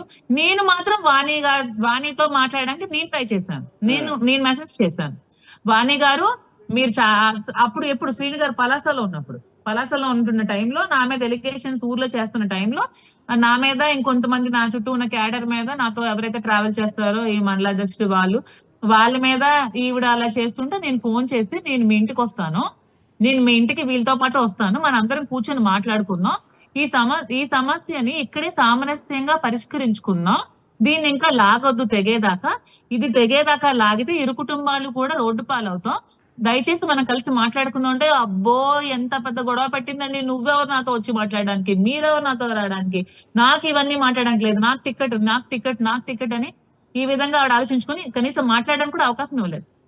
నిజంగా 2 సంవత్సరాల నుంచి నడుస్తుందని తెలిసినప్పుడు అట్లీస్ట్ వాళ్ళ కుటుంబ సభ్యులు నా దగ్గరికి వచ్చి ఈ రోజున అడగాలి కదా. నా దగ్గరికి ఎవరు రాలేదు, ఎవరు మాట్లాడలేదు, నేను మాట్లాడడానికి ట్రై చేసినా సరే కూడా ఆవిడ మాట్లాడడానికి ఇష్టపడలేదు.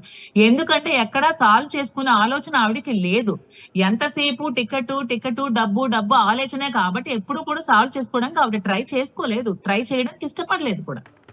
అంటే వాళ్ళిద్దరు ప్రేమించి పెళ్లి చేసుకున్నారు కదా, 30 ఏళ్ళు కాపురం చేశారు. ఇద్దరు ప్రేమించి పెళ్లి చేసుకోలేదండి. వాణి శ్రీని గారిని ప్రేమించింది, శ్రీని గారు పెళ్లి చేసుకోవాల్సి వచ్చింది. ఆవిడ ప్రేమించి ఆవిడ లేచిపోయిందట. నాకు మొన్న అత్తగారు చెప్తే విన్నాను. ఆవిడ లేచిపోయి శ్రీని గారి దగ్గరికి వచ్చిందట. లేచిపోయి వచ్చి నీతోనే నేను ఉంటానని చెప్పేసి శ్రీని గారితో ఉందంట. శ్రీని గారితో ఉండి శ్రీని గారిని మ్యారేజ్ చేసుకుంది. ఎందుకంటే శ్రీని గారు చాలా టాలెంటెడ్ అని తెలుసు కాబట్టి ఇతన్ని పెట్టుకుని ఎలాగైనా డెవలప్ అవ్వచ్చు బిజినెస్ పరంగా. ఇతనికి ముందు నుంచి మంచి బిజినెస్ మైండ్ సెట్ ఉంది. కాలేజీలు నడపడం, అతి చిన్న ఏజ్ లోనే కాలేజీలు నడిపి బాగా డబ్బులు సంపాదించిన ఘనత అన్ని ఇతనికి ఉన్నాయి కాబట్టి ఇతను మాతో ఉంటే మేము ఫైనాన్షియల్ గా బాగా డెవలప్ అవుతాము, ఇతను యూజ్ చేసుకుని మేము వ్యాపారాలు చేయొచ్చు అని చెప్పి ఇతన్ని ఈమె వరించి పెళ్లి చేసుకుంది. వాళ్ళ ఇంట్లో కూడా ఎవరికి ఇష్టం లేదంటే, ఎందుకంటే వాళ్ళ అత్తగా చెప్పారు ప్రేమించకుండా ఆమె ప్రేమించి ఈయన పెళ్లి చేసుకోవాల్సి వస్తే 2 పిల్లలు పుట్టి పెద్ద పాపకి పెళ్లి చేసి ఇద్దరు అంత 30 ఏళ్ళు కాపురం చేయగలుగుతారండి. పెళ్లి చేసుకున్న తర్వాత కాపురం చేయడం దానికి ఏముంటుందండి? మీరు మరీ చిన్నపిల్లల్లా మాట్లాడుతున్నారు.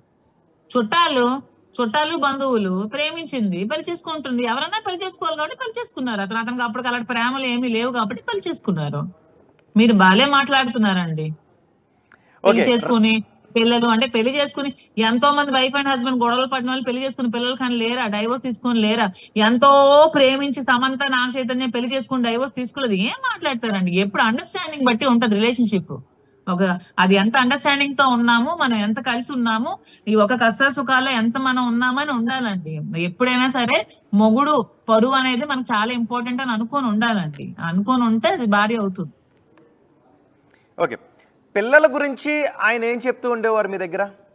పిల్లలంటే అతనికి చాలా ప్రేమ అండి. పిల్లలంటే అతనికి ఎంత ప్రేమ అంటే ఈ పిల్లలు ఎంత టార్చర్ పెట్టినా పాపం ఎన్ని తిట్టేవాళ్ళో ఆ పిల్లలు. మీకు మా టికెట్ అమ్మకి ఇచ్చే, మాకే టికెట్ కావాలి, లేకపోతే నాకు కావాలి టికెట్, నువ్వు చేయడానికి లేదని వాళ్ళ అమ్మకి తిట్టడం, ఇతనికి తిట్టడం, వాళ్ళ బ్రదర్ కి తిట్టడం, ఎన్ని తిట్టినా సరే పాపం పిల్లలు ఎప్పుడు చూడలేదండి. పిల్లలకి అతను ఎప్పుడు చూడలేక వాళ్ళు ఎన్ని తిట్టినా పట్టించుకోకుండా వాళ్ళు ఎప్పుడు ఏం అడిగినా చేసేవాళ్ళండి. పాపం చిన్న పాప కార్ అడిగితే కార్ కొనేసి ఇచ్చారు.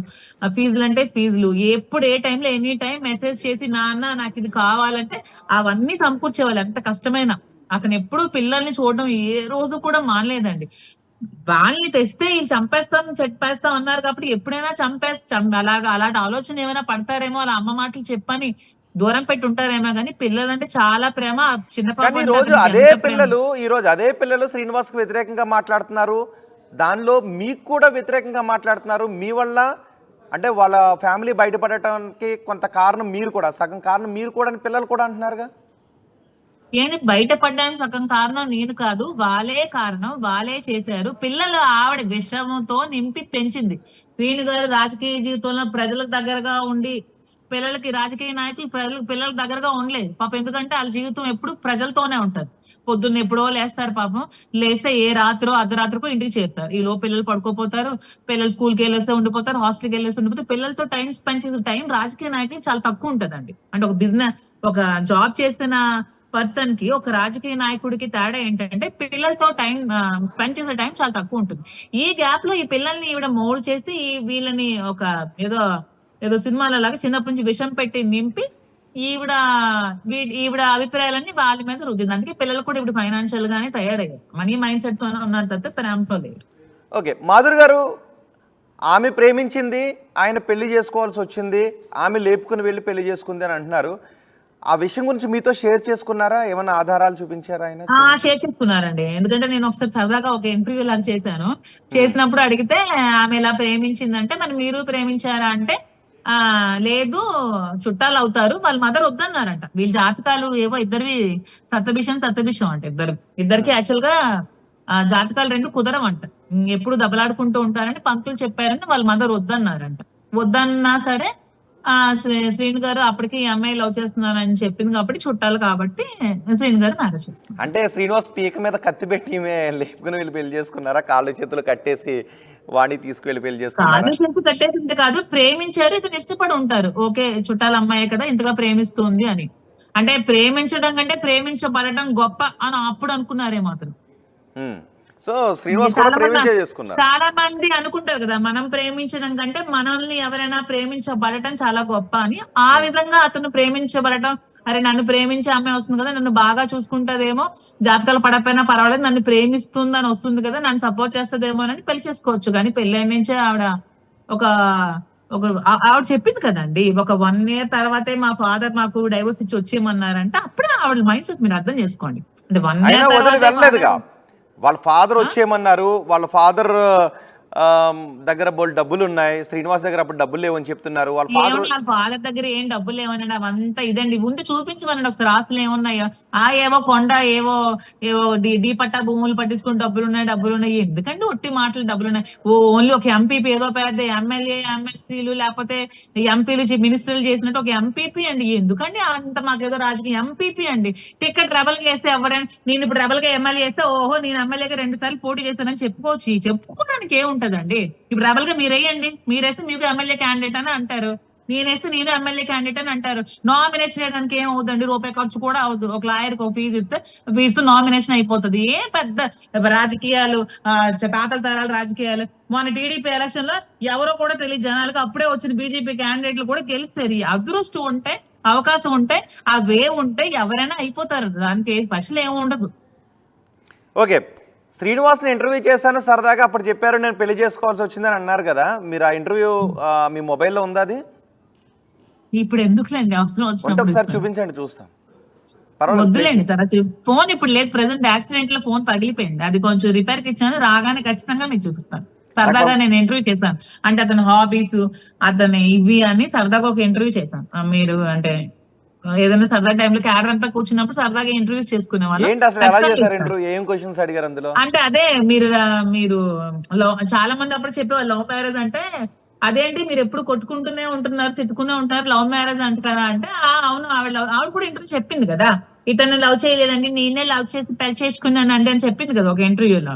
ఈవిడే లవ్ చేసి పెళ్లి చేసుకుని అప్పటి నుంచి స్టార్ట్ చేసింది. వీళ్ళంతా అంటారంట, అంటే హస్బెండ్ మీద ఆధిపత్యం చెలాయించాలనుకునే స్త్రీలు కొంతమంది ఉంటారు, ఆ జాతికి చెందిన స్త్రీలు అన్నమాట.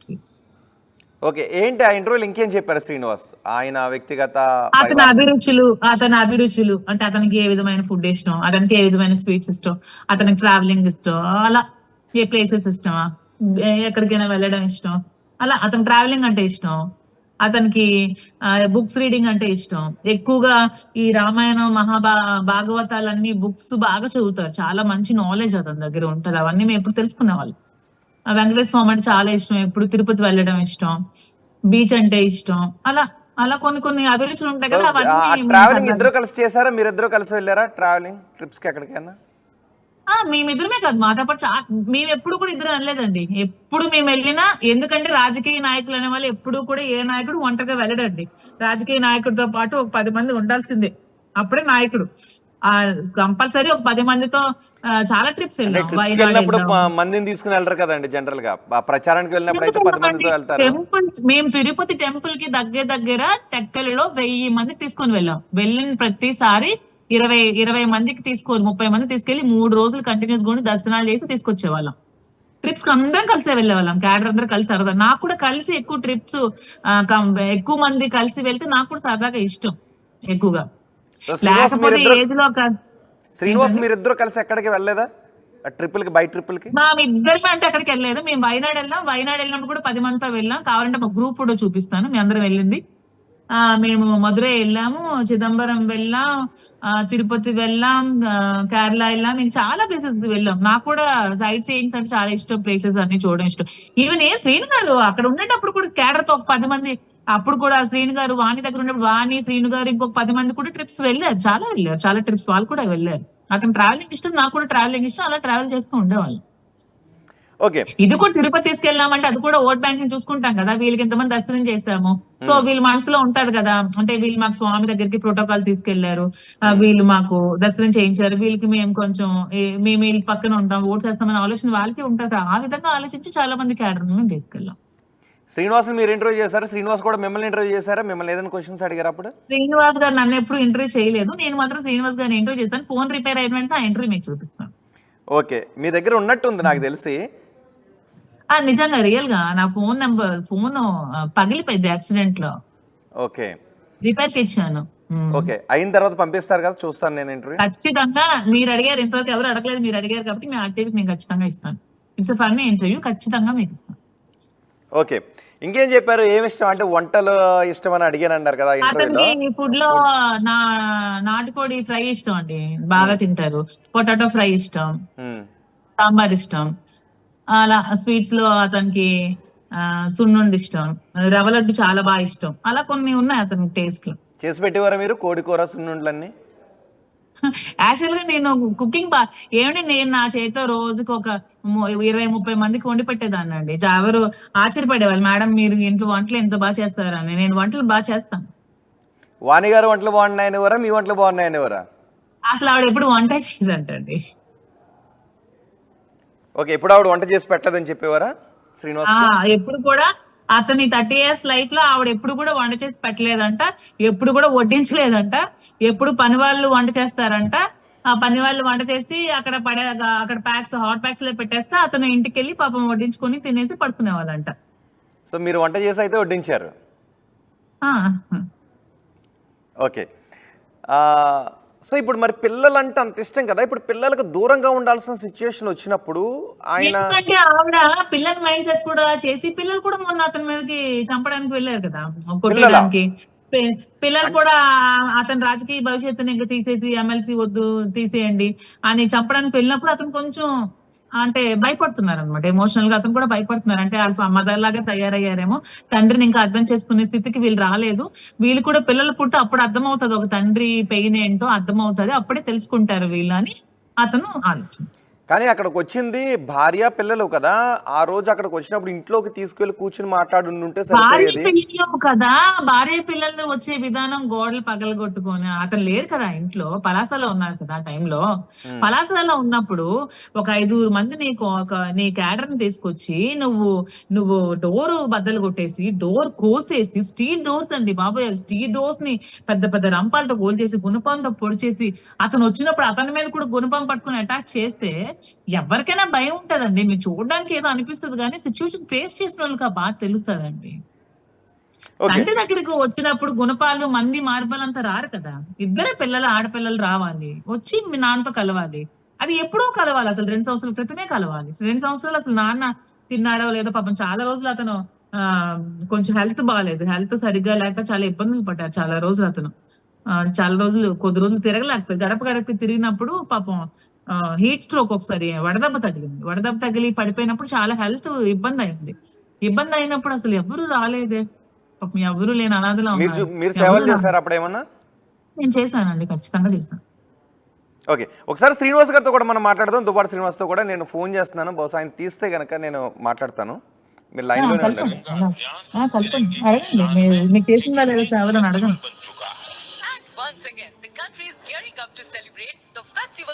దువ్వాడ శ్రీనివాస్ ఫోన్ చేస్తున్నాను. నాకు వీడియో కనబడట్లేదు. ఏంటండి?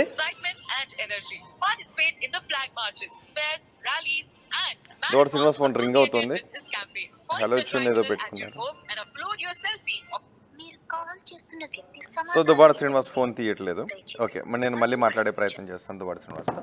ఓకే, ఇప్పుడు దువ్వాడ శ్రీనివాస్కి మీరు ఏదైనా సలహా ఇవ్వాలి అనుకుంటే ఇలాంటి పరిస్థితుల్లో ఏం సలహా ఇస్తారు?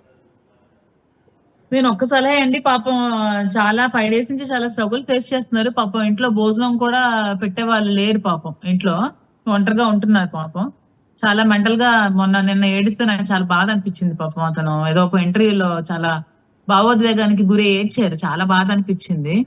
వాళ్ళు కూడా అంత మొండిగా అతని మీద అలా చేయడం చాలా తప్పు. వాళ్ళు కూడా వాళ్ళ ఇంటికి వెళ్ళి సామరస్యంగా పరిష్కరించుకోవాలి, పెద్దల్ని పంపించి. ఇలాగ రోడ్డుకి ఇచ్చి నువ్వేదో ఏదో సపోర్ట్ తో ఇలాగా పబ్లిక్ చేసి అతన్ని ఇలాగా ఇబ్బంది పెట్టడం అయితే మంచిది కాదు. నేను అతనికి చాలా స్ట్రాంగ్ గా ఉండమని చెప్పాను. స్ట్రాంగ్ గా ఉండండి, ఏం పర్వాలేదు, పరిస్థితులు సర్దుమణుగుతాయి, వాళ్ళకి ఏమైనా చేయాలంటే చేసి పెట్టండి, మీ మనసుకి ఏది నచ్చితే చేయండి అని చెప్పాను. ఇప్పుడు ఆ ఇల్లు కూడా ఇచ్చేయమని అడుగుతున్నారు కదా, అది కూడా ఇచ్చేస్తే మరి శ్రీనివాస్ రోడ్డు మీద ఉండాల్సి వస్తుందేమో. అందుకనే మరి అతను ఇవ్వని అంటున్నారండి, లేకపోతే ఇంతవరకు రాదు. అతను అది కూడా ఇచ్చేస్తే నిలువు నీడ లేకుండా ఎక్కడ ఉంటాడు ఒక నాయకుడు? ప్రజల దగ్గర ఉండాల్సిన నాయకుడికి నిలువు లేకపోతే ప్రజలు ఎక్కడికి వస్తారు? ప్రజలు ఎవరితో సమస్యలు చెప్పుకుంటారు? ఇప్పుడు అధికార పార్టీ చాలా ఇబ్బందులు పడుతుంది ఈ పార్టీని. మరి ఎవరికైనా ఇబ్బందులు ఉన్నప్పుడు వాళ్ళందరూ ఎలా ఇతన్ని కాంటాక్ట్ అవుతారో? ఇతనికంటూ ఒక నీడ లేకపోతే ఉండాలి కదా. అందుకనే అతను ఇంత గట్టిగా ఫైట్ చేయడానికి కారణం. ఇది కూడా నాకు లేకపోతే 20 కోట్ల ఆస్తి రాసిచ్చారు, 8 కోట్ల ఇల్లు రాసిచ్చారు, 30 కోట్లు దగ్గర. ఇంకా పాప చదివిస్తానంటున్నారు, ఇంకా చిన్న పాపకి పెళ్లి కూడా నేనే చేస్తానంటున్నారు. ఇన్ని చేసిన తను ఇల్లు ఒక్కటే ఇవ్వనంటున్నారంటే అందరూ అర్థం చేసుకోండి. పాపం అది కూడా లేకపోతే నేను నిలువు నీడ లేకుండా అయిపోతాను కదా, ఇంకెక్కడ ఉంటాను, నా ప్రజల దగ్గరలో నేను ఎలా ఉండగలను అని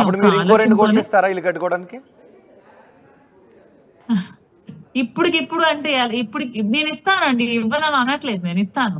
కానీ మరి ఇప్పుడు ఈ కొద్ది రోజులు అక్కడ ఎక్కడ ఉంటారు? ఇంకో ఇల్లు కట్టుకోవాలంటే ఇంకో 2 years పడుతుంది కదా. ఈ 2 years మళ్ళీ ఎక్కడ ఉంటారండి? అద్దెంట్లో ఉంటే బాగోదు కదా, నాయకుడు అద్దెంట్లో ఉంటే బాగోదు కదా. ఊర్లో ఇంత పరపతి ఉన్న మనిషి అద్దెంట్లో ఉంటే బాగోదు కదా. సో ఒకవేళ ఆస్త్రాన్ని ఇచ్చేస్తే ఆదుకోవడానికి మీరు సిద్ధంగా ఉన్నారు? యా, ఆఫ్ కోర్స్, ఆల్వేస్ అండి. నా ఫ్రెండ్స్ కి నేను నాకు ఎవరైనా లేడీస్ ఫ్రెండ్స్ ఉన్నా కూడా వాళ్ళ కష్టాల్లో ఉన్నప్పుడు కూడా వాళ్ళకి ఏ సహాయం కూడా చేస్తూ ఉంటాను. ఫ్రెండ్స్ కంటే నేను ఎప్పుడు సాయం చేయడానికి నేను ఎప్పుడు ముందుంటాను. అది నా దగ్గర పనిచేసిన వాళ్ళందరికీ తెలుసు. నేను అందరికీ నా దగ్గర పనిచేసిన ప్రెసెంట్ ఉన్న 2 డ్రైవర్లకి నేను ఇల్లు కట్టించాను. వాళ్ళిద్దరికి అడగండి, కావాలంటే పిలిపించి మీరు. 2 డ్రైవర్స్ కి ఇల్లు కట్టించాను, పని మనిషికి పెళ్లి చేశాను నేనే దగ్గరుండి. నా దగ్గర ఎవరు పని చేసినా వాళ్ళందరి కోసం నేనే చూసుకుంటాను.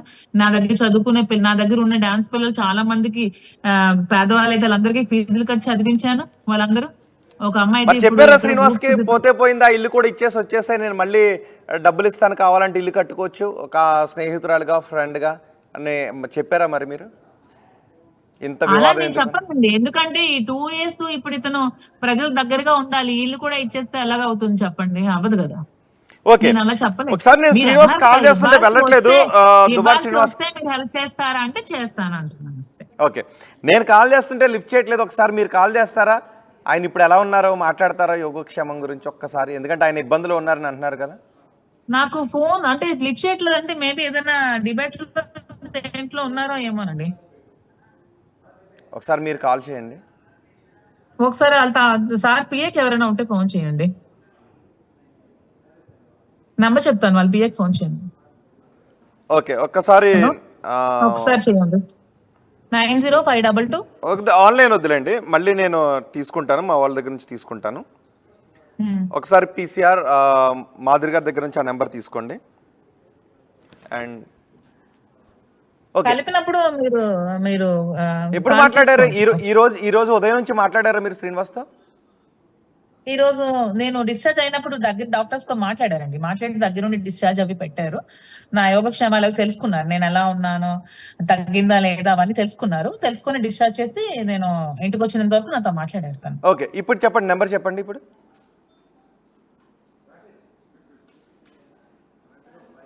నెంబర్ చెప్తున్నారు కాబట్టి మేము యూజ్ చేసాం.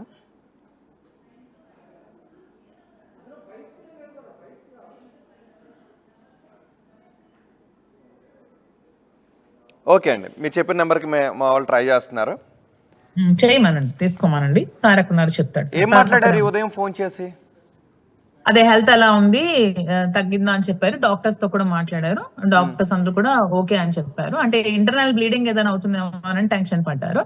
అవేమీ లేవు, నార్మల్ అని చెప్పారు. చెప్పిన తర్వాత ఓకే అని చెప్పి డిశ్చార్జ్ తీసుకో అని చెప్పారు. ఇక్కడ నాకు ఫ్లాట్ ఉంది కదా, ఫ్లాట్ కి వచ్చేస్తానంటే వెళ్ళిపోమని చెప్పారు. మరి ఎందుకు ఇంత పిచ్చి పని చేశారు? ఎందుకు అలా చనిపోవాలని నిర్ణయం తీసుకున్నారని తిట్టారండి. ఎన్ని కలలు కన్నా ఇంత ఫైట్ చేస్తావు రాజకీయంగా, ఇంకా ఎంత లైఫ్ చూడాలనుకున్నావు, నాకు దగ్గరుండి గెలిపిస్తానన్నా, మళ్ళీ రాజకీయాల్లో నాకు సపోర్ట్ చేస్తానన్నా, ఇలా చనిపోతే ఎలాగా అని కొంచెం భావోద్వేగానికి గురయ్యారు. కొంచెం సారీ, దువ్వాడ శ్రీనివాస్ గారు పిఏ లైన్ లో ఉన్నారు. హలో అండి, ఆర్టీవీ నుంచి మాట్లాడుతున్నాం అండి. శ్రీనివాస్ గారు ఉన్నారా? నేను ప్రస్తుతానికి లీవ్ పెట్టాను సార్, ఇద్దరు ఉన్నాను, నేను వెళ్ళలేదు. మీ వాయిస్ నాకు అర్థం కాలేదు. నేను ఈరోజు లీవ్ పెట్టాను సార్, సార్ దగ్గరికి ప్రస్తుతానికి లేదు సార్. ఓకే ఓకే, సరే, నేను మళ్ళీ వేరే నెంబర్ ట్రై చేస్తాను. ఓకే అండి. మాధురి గారు చేశారండి, ఏమన్నారండి? ఆయన లేరంట, పిఏ వేరే చోట ఉన్నారంట, లీవ్లో ఉన్నారంట. ఓకే ఓకే, ఏం మాట్లాడారు మీరు? ఈ కార్ యాక్సిడెంట్ గురించి ఏమన్నారు? ఆయన కంగారు పడ్డారా శ్రీనివాస్? ఏడ్చారంట కూడా అండి. ఏడ్చారా? ఏడ్చారంట. అంటే మీతో మాట్లాడుతూ కూడా ఏడ్చారా? ఏడ్చారు. మరి చూడటానికి రాలేదా? చూడటానికి వస్తానని అనలేదా? అంటే చూడ్డానికి యాక్చువల్ గా రావాలి, కానీ వస్తే అక్కడ సిచ్యువేషన్స్ మీకు అందరికి తెలుసు కదా, ఎలాంటి సిచ్యువేషన్స్ మధ్యలో అతను ఉన్నారో మీకు తెలుసు కదా. రావాలని ఉన్నా రాలేకపోతే. వీడియో కాల్ మాట్లాడారా, నార్మల్ కాల్ మాట్లాడారా? వీడియో కాల్ చేశారు, నార్మల్ కాల్ చేశారు. అక్కడ డాక్టర్స్ తో వీడియో కాల్ కూడా చేశారు. ఎలా ఉందని, బ్లీడింగ్స్ ఏమైనా అయ్యాయా, బ్లడ్ ఇంజురీస్ ఏమైనా అయ్యాయని చూసారు. పర్వాలేదని చెప్పాను నేను. ఓకే అని చెప్పిన తర్వాత యాక్చువల్ నేను శ్రీకాకుళం హాస్పిటల్ జాయిన్ అవుదాం అనుకుంటే శ్రీనివాస్ గారే వైజాగ్ హాస్పిటల్ అపోలోకి రిఫర్ చేశారు. అపోలోలో అడ్మిట్ అయ్యాను. వాళ్ళు కూడా డాక్టర్స్ అందరూ చాలా బాగా చూసుకున్నారు. ఈవెన్ వాళ్ళు కూడా చాలా సపోర్ట్ చేశారు. అక్కడ స్టాఫ్ వాళ్ళంతా, మీరు అసలు ఇలా చేయకూడదు, మీకు అందరం మేము సపోర్ట్ ఉన్నాం కదా అని చెప్పారు. ఈ రోజు మా కమ్యూనిటీలో ఉన్న పెద్దలు కూడా చాలా మంది వచ్చారు నా దగ్గరికి, కలిశారు. మేమందరం మీకు సపోర్ట్ చేస్తున్నాం, న్యాయం మీ వైపు ఉంది, మాకు తెలుసు, మీరు ఎలాంటి నిర్ణయాలు తీసుకోవద్దని చెప్పారు వాళ్ళు కూడా. ఆయన కుటుంబ వివాదాల గురించి కూడా ఎప్పుడైనా ఏడ్చేవారా? మీ దగ్గర బాధపడ్డారా, ఏడ్చారా? చాలా సార్లు బాధపడి, నా దగ్గరే కాదండి, క్యాడర్ దగ్గర కూడా చాలా బాధపడే వాళ్ళండి. ఎందుకంటే ఏ భర్త అయినా నేను కష్టపడి మార్నింగ్ నుంచి సాయంత్రం వరకు ఫ్యామిలీ కుటుంబం కోసమే కష్టపడతారు. కష్టపడి వాళ్ళ ఇంటికి వెళ్తారు. ఇంటికి వెళ్ళినప్పుడు ఏ భర్త ఎవరైనా ఏం కోరుకుంటారు? భార్య నుంచి కొంచెం ప్రేమ. ఎవరైనా సరే, ఎంతటి కోటీశ్వరుడైనా, ఎన్ని వేల కోట్లున్నా మనిషికి కావాల్సింది కొంచెం హ్యాపీనెస్. ఎవరైనా ఏం కోరుకుంటారు? నేను ఎంత కష్టపడి వెళ్ళిన తర్వాత నాకు కొంచెం భార్య సపోర్ట్ కావాలి అని కోరుకుంటారు. ఆమె అసలు ఎప్పుడు ఇంటికి వెళ్ళినా అసలు ఆమె పైన ఎప్పుడు క్యాడర్ తో బెడ్రూమ్ లో పట్టుకొని మాట్లాడుకుంటదంట. ఆవిడ చాలాసార్లు చెప్పిందండి, నాకు లేడీస్ అంటే ఇష్టం ఉండదు, నాకు జెంట్స్ ఇష్టం, నాకు ఎప్పుడు మగవాళ్ళతో మాట్లాడడం ఇష్టమని నాకు కూడా చెప్పింది. అంటే ఆ ఓదార్పు మీ దగ్గర నుంచి ఆయనకు లభిస్తుంది అని ఆయన ఫీల్ అవుతున్నారా? ఏంటండి? అంటే ఆయన కుటుంబ కలహాల్లో, ఆయన బాధల్లో ఉంటే ఓదార్పు కేవలం మీ దగ్గరే దొరుకుతుంది అని ఆయన ఫీల్ అయ్యేవారా? అదే మీరు అతనికి అడగాలి మరి. అలా ఫీల్, నేను ఎప్పుడైతే అలా అడగలేదు. నేను ఎవరికి ఎప్పుడు హెల్ప్ చేసినా, నేను ఏం చేసినా ఎవరికైనా కానీ, అది ఆడ మగ ఎవరికైనా కానీ ఏ హెల్ప్ చేసినా నేను వాటి నుంచి కూడా ఏదో పొందాలని కోరుకోను. మీరు ఎలా ఫీల్ అవుతున్నారు, నేను మీకు ఎలా చేసినాను కదా, మీరు హ్యాపీగా ఫీల్ అవుతున్నారు, నేను ఏ రోజు కూడా క్వశ్చన్ చేయలేదు. ఏ రోజు కూడా. అంటే ఇంకో పర్సనల్ నెంబర్ ఉందండి శ్రీనివాస్ గారిది? 869 ఉంది చివరి నెంబర్, అది కాకుండా 86 చివరి నెంబరే చెప్తున్నాను నేను. 869 ఉంది, అది కాకుండా ఇంకొకటి ఉందా? ఇంకోటి ఉంది కానీ ఈ నంబరే లిఫ్ట్ చేస్తారండి. యాక్చువల్ గా నేను ఒకసారి కనుక్కుంటాను అక్కడ. ఒకసారి ఇప్పుడే లైవ్ లో కాల్ చేస్తారా? ఎందుకంటే ఆయన అక్కడ బాధల్లో ఉన్నారు, ఇక్కడ మీరు బాధల్లో ఉన్నారు, వాణి ఏమో వాళ్ళ ఇంటి ముందు బాధల్లో ఉన్నారు.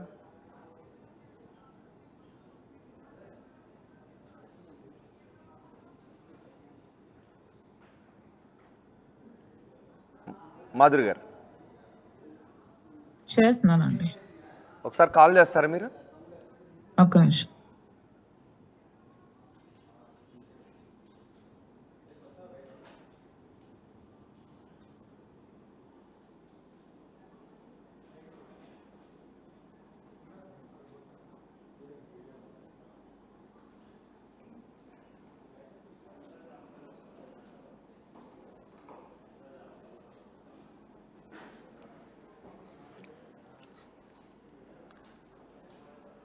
దువ్వాడ శ్రీనివాస్కి కాల్ చేయడానికి ట్రై చేస్తున్నారు మాధురి. ఆయన ఒకసారి దువ్వాడ శ్రీనివాస్ నాకే కాల్ చేస్తున్నారండి, మీరు లైన్లో ఉండండి. हर घर तिरंगा अभियान तिरंगे की शान में माधुरी गाరు यूनिक फेस्टिवल बन चुका है. చేయట్లేదు మరి ఎక్కడ నాకే కాల్ చేస్తారు ఇప్పుడు. చేస్తున్నానా లిఫ్ట్ మళ్ళీ నేను కాల్ బ్యాక్ చేస్తే తీయట్లేదు ఆయన. మళ్ళీ చేయండి. కాల్ చేస్తున్నా. Participate in the flag marches, fairs, rallies and marathons associated with this campaign. Police the drive. మీరు డయల్ చేస్తున్న నంబర్ ఒకసారి పీసీఆర్ మీ నుంచి కూడా ట్రై చేయండి. దువ్వాడ శ్రీనివాస్కి కాల్ బ్యాక్ చేశారు.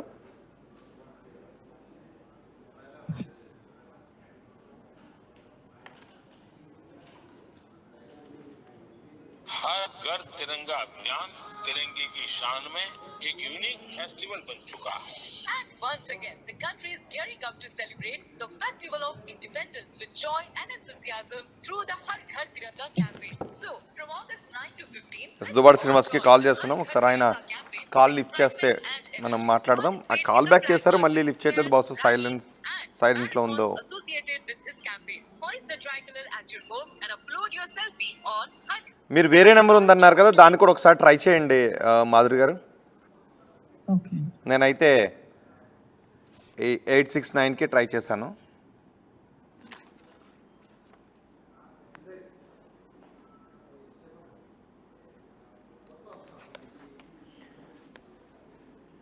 రింగ్ అవుతుందండి.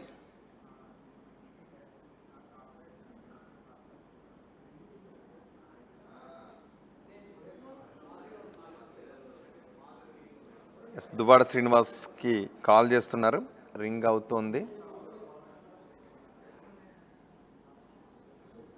మీ దగ్గర ఇంకొక ఫోన్ లేదండి?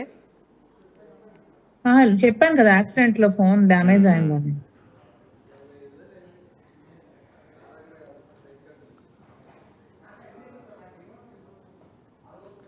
మీరు చేసేది 869కేనా?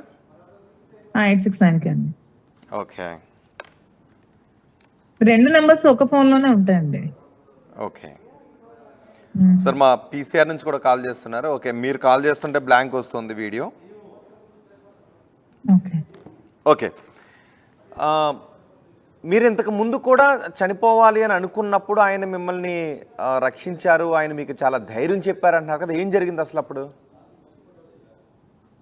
అదే ఎలిగేషన్స్ వస్తున్నాయి, ఇంట్లో వాళ్ళు ఇబ్బందులు పడుతున్నారు, చాలా ఇదిగా అనిపిస్తోంది అని చిన్న కొంచెం అదే సూసైడల్ టెండెన్సీ కొంచెం అనిపించి హ్యాంగ్ చేసుకుందాం అనుకున్నప్పుడు సార్ కొంచెం ప్రొటెక్ట్ చేశారు. అప్పుడు కొంచెం చెప్పారు, ఇవన్నీ ఇలా తప్పు, స్ట్రాంగ్ గా ఉండాలి, అందులో పాలిటిక్స్ లో ఉండాలంటే చాలా స్ట్రాంగ్ గా ఉండాలి, ఇవన్నీ ఫేస్ చేయగలగాలి, నేను ఒక ఫ్రెండ్ గా ఎప్పుడు ఉంటాను, నీ గైడ్ చేస్తూ ఉంటాను అని చెప్పారండి. అంతేగాని దీనికి నాకు ఒక 33 సంవత్సరాలండి, అతనికి ఒక 58 సంవత్సరాలు. దీన్నేమో పెద్ద పెద్ద ఇది చేసి ఇష్యూ చేసేసి ఆవిడ. మరి ఆ విషయాన్ని మీ భర్తతో ఎప్పుడైనా చెప్పారా? ఆ విషయాన్ని మీ భర్తతో ఎప్పుడైనా చెప్పారా? వాణి ఇలా అంటున్నారు, నన్ను శ్రీనివాస్కి నాకు ముడిపెడుతున్నారు, ఇలా రూమర్స్ వస్తున్నాయి. యాక్చువల్ గా నేను ఎప్పుడు చెప్పలేదండి, కానీ ఆవిడే చెప్పిందంట మా హస్బెండ్ కి. మా ఫ్యామిలీ మెంబర్స్ కి, మా బావగారు వాళ్ళకి అందరికి ఆవిడే చెప్పిందంట. యాక్చువల్గా ఆవిడే చెప్తున్నాను కదా, ఇంటెన్షన్స్ తో, కొన్ని బ్యాడ్ ఇంటెన్షన్స్ తో ఆవిడ ఇవన్నీ చేసిందండి. బాగా బ్యాడ్ ఇంటెన్షన్స్ అన్నమాట అవన్నీ, మరేం కదంతా బ్యాడ్ ఇంటెన్షన్స్. మాధురి గారు, నేను ఎక్కడో విన్నాను మీరు అనటం, అంటే మీకు ఆయన సోదర సమానులు అంటే కాదు, బావ వరుస అవుతారు అని. మీకు అంటే బావ వరుస ఎలా అవుతారు? అంటే యాక్చువల్ గా మాది కాశ్యప గోత్రం అండి. మా ఇంటి పేరు యాక్చువల్ గా దివ్వల, అత్తగారి ఇంటి పేరు మాధురి. దివ్వల అంటే మా అత్తగారు వాళ్ళు. యాక్చువల్ గా మా ఫాదర్ వాళ్ళ ఇంటి పేరు హనుమంత్. నేను హనుమంతు మాధురి. యాక్చువల్ గా మా హనుమంతు అంటే కాశ్యప గోత్రం, దువ్వాడ అంటే మాది భరద్వాజ గోత్రం. మా మాయగారి వాళ్ళకి కూడా వాళ్ళు కొంచెం ఫ్యామిలీ పరిచయాలు ఉన్నాయంటే యాక్చువల్ గా అంటే గోత్రం పరంగా వరుస అవుతారు అనమాట. అంటే మా కాశ్యప గోత్రానికి భరద్వాజ గోత్రం మాకు వరుస అవుతారు.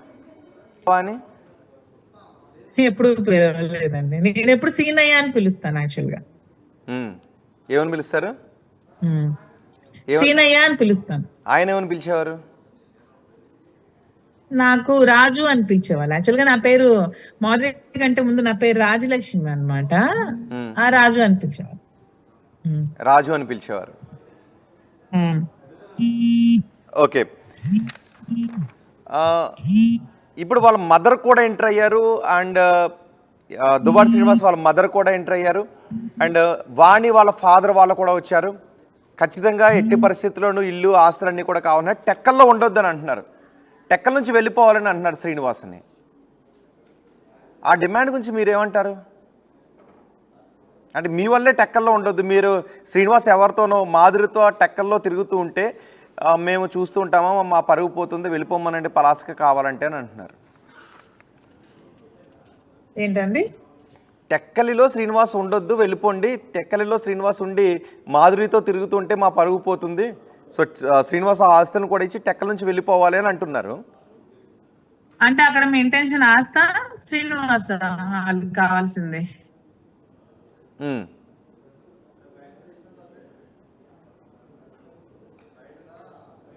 ఏమంటే అందరికి ఈ మనసు కూడా తెలుసు, కానీ ఒప్పుకో. ఎవరు మీకు శ్రీనివాస్ కాల్ చేస్తున్నారండి? ఈసారి ఆ కాల్ లిఫ్ట్ చేస్తే వీడియో వచ్చే అవకాశం ఉంటుందా? లిఫ్ట్ చేయొచ్చా? పీసీఆర్ నవీన్. ఓకే, మాధురి గారు ఆ కాల్ లిఫ్ట్ చేస్తారా? ఏమో అండి, ఫోన్ లిఫ్ట్ చేయలేదండి, నేను ఇప్పుడు చేస్తాను. ఓ, మీరు చేసినా కూడా లిఫ్ట్ చేయలేదు. ఓకే, మీరు చాలా వీడియోస్ చేశారు కదా, కొంచెం డాన్స్ చేస్తూ సోషల్ మీడియాలో వీడియోస్ పెట్టేవారు కదా, ఆ వీడియోస్ చూసినప్పుడు యాక్చువల్ గా నేను ఇప్పుడు కొంచెం ఈ ఎలక్షన్ తర్వాత కొంచెం రిలాక్స్ అయ్యాం కదా. జస్ట్ మొన్న అండి, జస్ట్ ఈ ఇన్సిడెంట్ ఈవిడ సోషల్ మీడియాకి రాకముందు ఇన్సిడెంట్ ముందు ఓపెన్ చేశాను, ఒక యూట్యూబ్ ఛానల్ ఓపెన్ చేశాను. అంటే ఎలాగా నాకు కొంచెం ఈ డిజైనింగ్, ఈ క్లోత్స్ ఇవన్నీ కొంచెం ప్యాషన్ మీద ఇంట్రెస్ట్ ఎక్కువ. దట్టు నాకు భరతనాట్యం కొంచెం వచ్చు, ఈ వెస్టర్న్ వచ్చు కదా. చాలా మంది ఏమో కొంచెం అడిగేవారా మిమ్మల్ని డాన్స్ చేయమని? మీకు భరతనాట్యం వచ్చు కదా, ఆయన ముందు డాన్స్ చేయమని ఇలా ఏమైనా అడిగేవారా? అలా శ్రీని గారికి యాక్చువల్ గా భరతనాట్యం అంటే చాలా ఇష్టం అండి.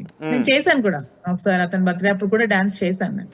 ఓకే, చాలా ఇష్టం అతనికి భరతనాట్యం అన్న, అతని కళలు చాలా ఇష్టం. యాక్చువల్ గా తను ఒక మంచి ఆర్టిస్ట్. యాక్చువల్ గా తను ఒక మూవీ కూడా తీసి యాక్ట్ చేశారు, వాలంటీర్ అనే మూవీలో. మూవీ నేనే ప్రొడ్యూస్ చేశాను. యాక్చువల్ గా మర్చిపోయాను, మూవీ కూడా ప్రొడ్యూస్ చేశాను నేను. అది యాక్చువల్ గా రిలీజ్ చేయలేకపోయాం, దాన్ని కూడా నేను అమౌంట్ స్పెండ్ చేసి మూవీ తీసాను యాక్చువల్ గా, వాలంటీర్ అని.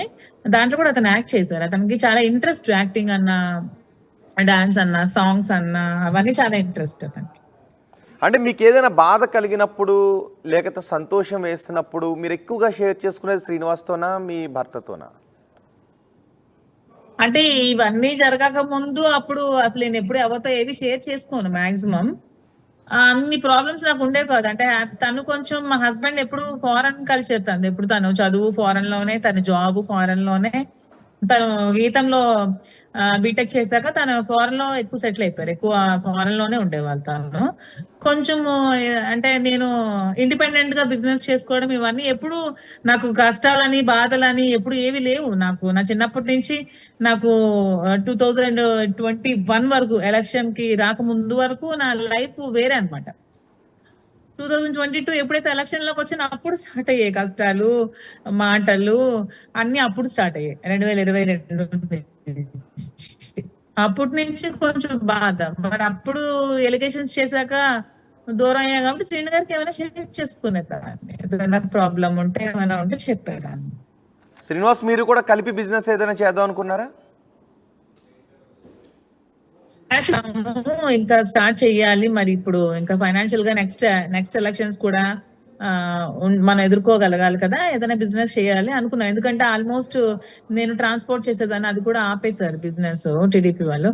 సార్ది కూడా ఆపేశారు, పోర్టు అవన్నీ ఆపేశారు. సార్ క్వారీ కూడా ఆపేశారు, బంద్ చేస్తారు. సార్ బిజినెస్ అన్ని కూడా ఆపేశారు. ఫైనాన్షియల్ గా సార్ని జీరో చేసేసారు.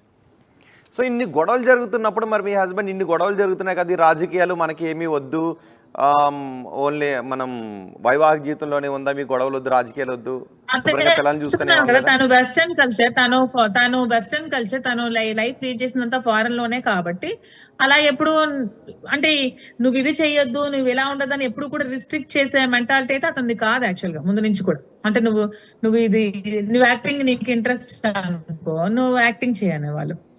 నాకు సీరియల్లో ఒకసారి ఛాన్స్ వచ్చింది, నీకు ఇంట్రెస్ట్ ఉంటే నువ్వు వెళ్ళి చెయ్యి అన్నారు. నేనే మళ్ళీ డ్రాప్ అయ్యాను. అలాగా నీకు ఇంకేదైనా ఇంట్రెస్ట్, నీకు బిజినెస్ ఇంట్రెస్ట్ ఉంటే బిజినెస్ చేయి, నీకు పాలిటిక్స్ ఇంట్రెస్ట్ ఉంటే నీకు పాలిటిక్స్ చేయి. మహిళలకి మీకు ఏది చేయాలనుకుంటే అది చెయ్యండి, మీకు అన్ని రైట్స్ ఉన్నాయని అలా చెప్పే మెంటాలిటీ. కానీ నువ్వు ఇది చెయ్యొద్దు, అది చెయ్యొద్దు, నువ్వు ఇలా ఇంట్లోనే కూర్చో అని చెప్పే వాళ్ళకి. డాన్స్ స్కూల్ అతనే దగ్గరుండి కట్టించి నాకు ఇచ్చారు యాక్చువల్ గా. ఒక స్కూల్ కన్స్ట్రక్షన్ చేసి ఇస్తే ఆ డాన్స్ స్కూల్లో క్లాసెస్ చెప్పేదాన్ని సరదాగా ఈవినింగ్ టైం, అది కూడా ఫ్రీగా చెప్పేదాన్ని క్లాసెస్ నేను. సో ఈ రోజు మళ్ళీ మాట్లాడారు, ఈ రోజు కంటే ముందు ఎప్పుడు మాట్లాడారు మీరు మీ హస్బెండ్ తో? ముందంటే ఒక 1 year బ్యాక్, మళ్ళీ ఈ రోజు నేను సూసైడ్ చేసుకున్నానని తెలిసి ఫోన్ చేశారు. అంటే 1 year నుంచి మళ్ళీ ఈ రోజే మాట్లాడటం?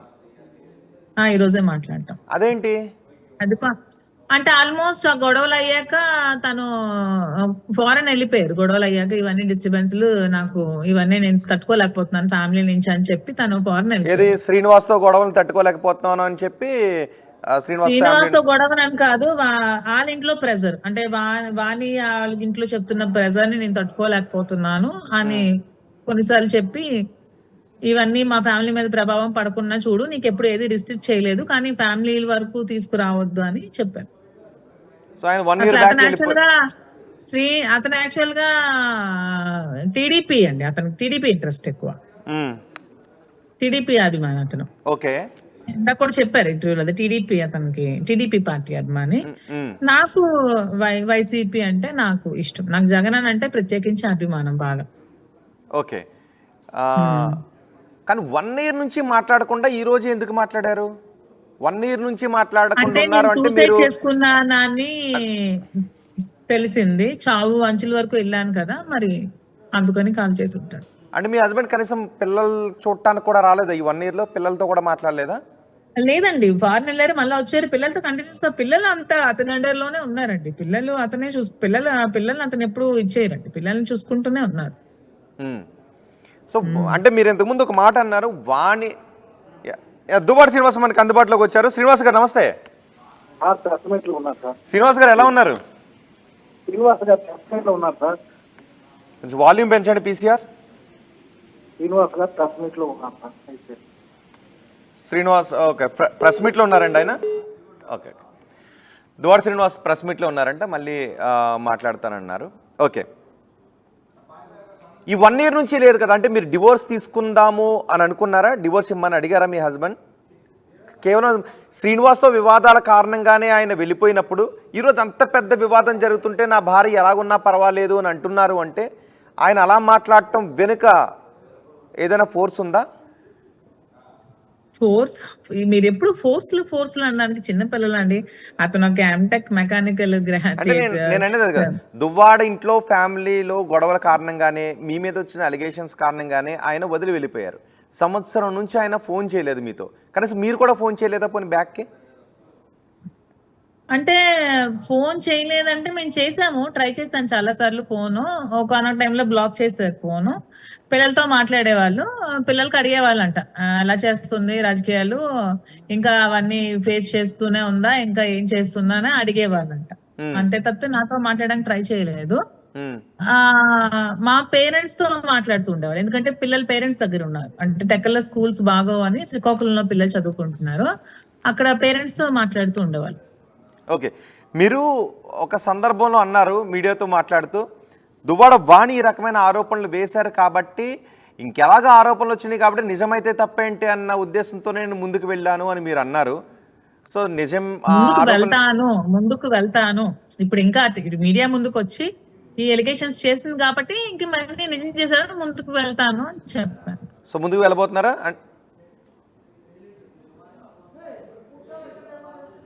ఏదో ఆవేశాల్లో ముందుకు వెళ్ళడం అంటే రాజకీయంగా ముందుకు వెళ్ళడం, ఫ్రెండ్లీగా ముందుకు వెళ్ళడం, ఇలా అంతే. ఒక బిజినెస్ చేయాలంటే కలిసి బిజినెస్ చేయాలనుకుంటే చేయడం, ఎవరికి ఇంట్రెస్ట్ అయితే అలా.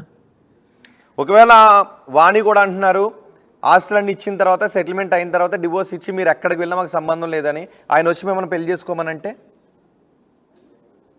అతని ఇష్టం. మరి అతను ఏం ఆలోచించుకుంటారో అతని ఇష్టం. మీరేమంటారు?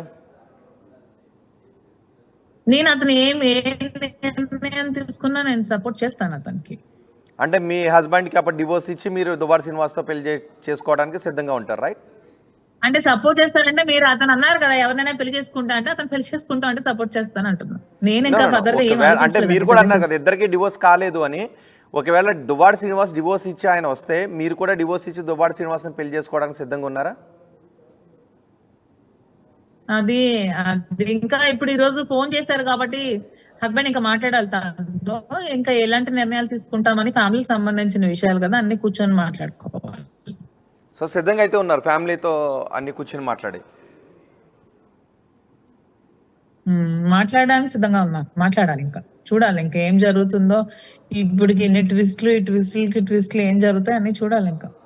సో ఆయన మీరు ఎప్పుడైనా అనుకునేవారా కాకుండా దువ్వాడ శ్రీనివాస్ నా లైఫ్ స్టోరీని డైరెక్టర్ వచ్చి సినిమా తీస్తే సినిమా అవుతుంది. అవునా? ఏంటి అందులో పెద్ద ట్విస్ట్ ఏముంటుంది? సస్పెన్స్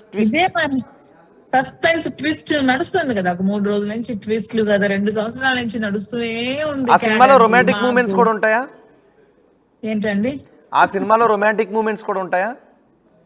మా సినిమాలో అంత crime thriller suspense political movie అండి, రొమాన్స్ ఉండదు.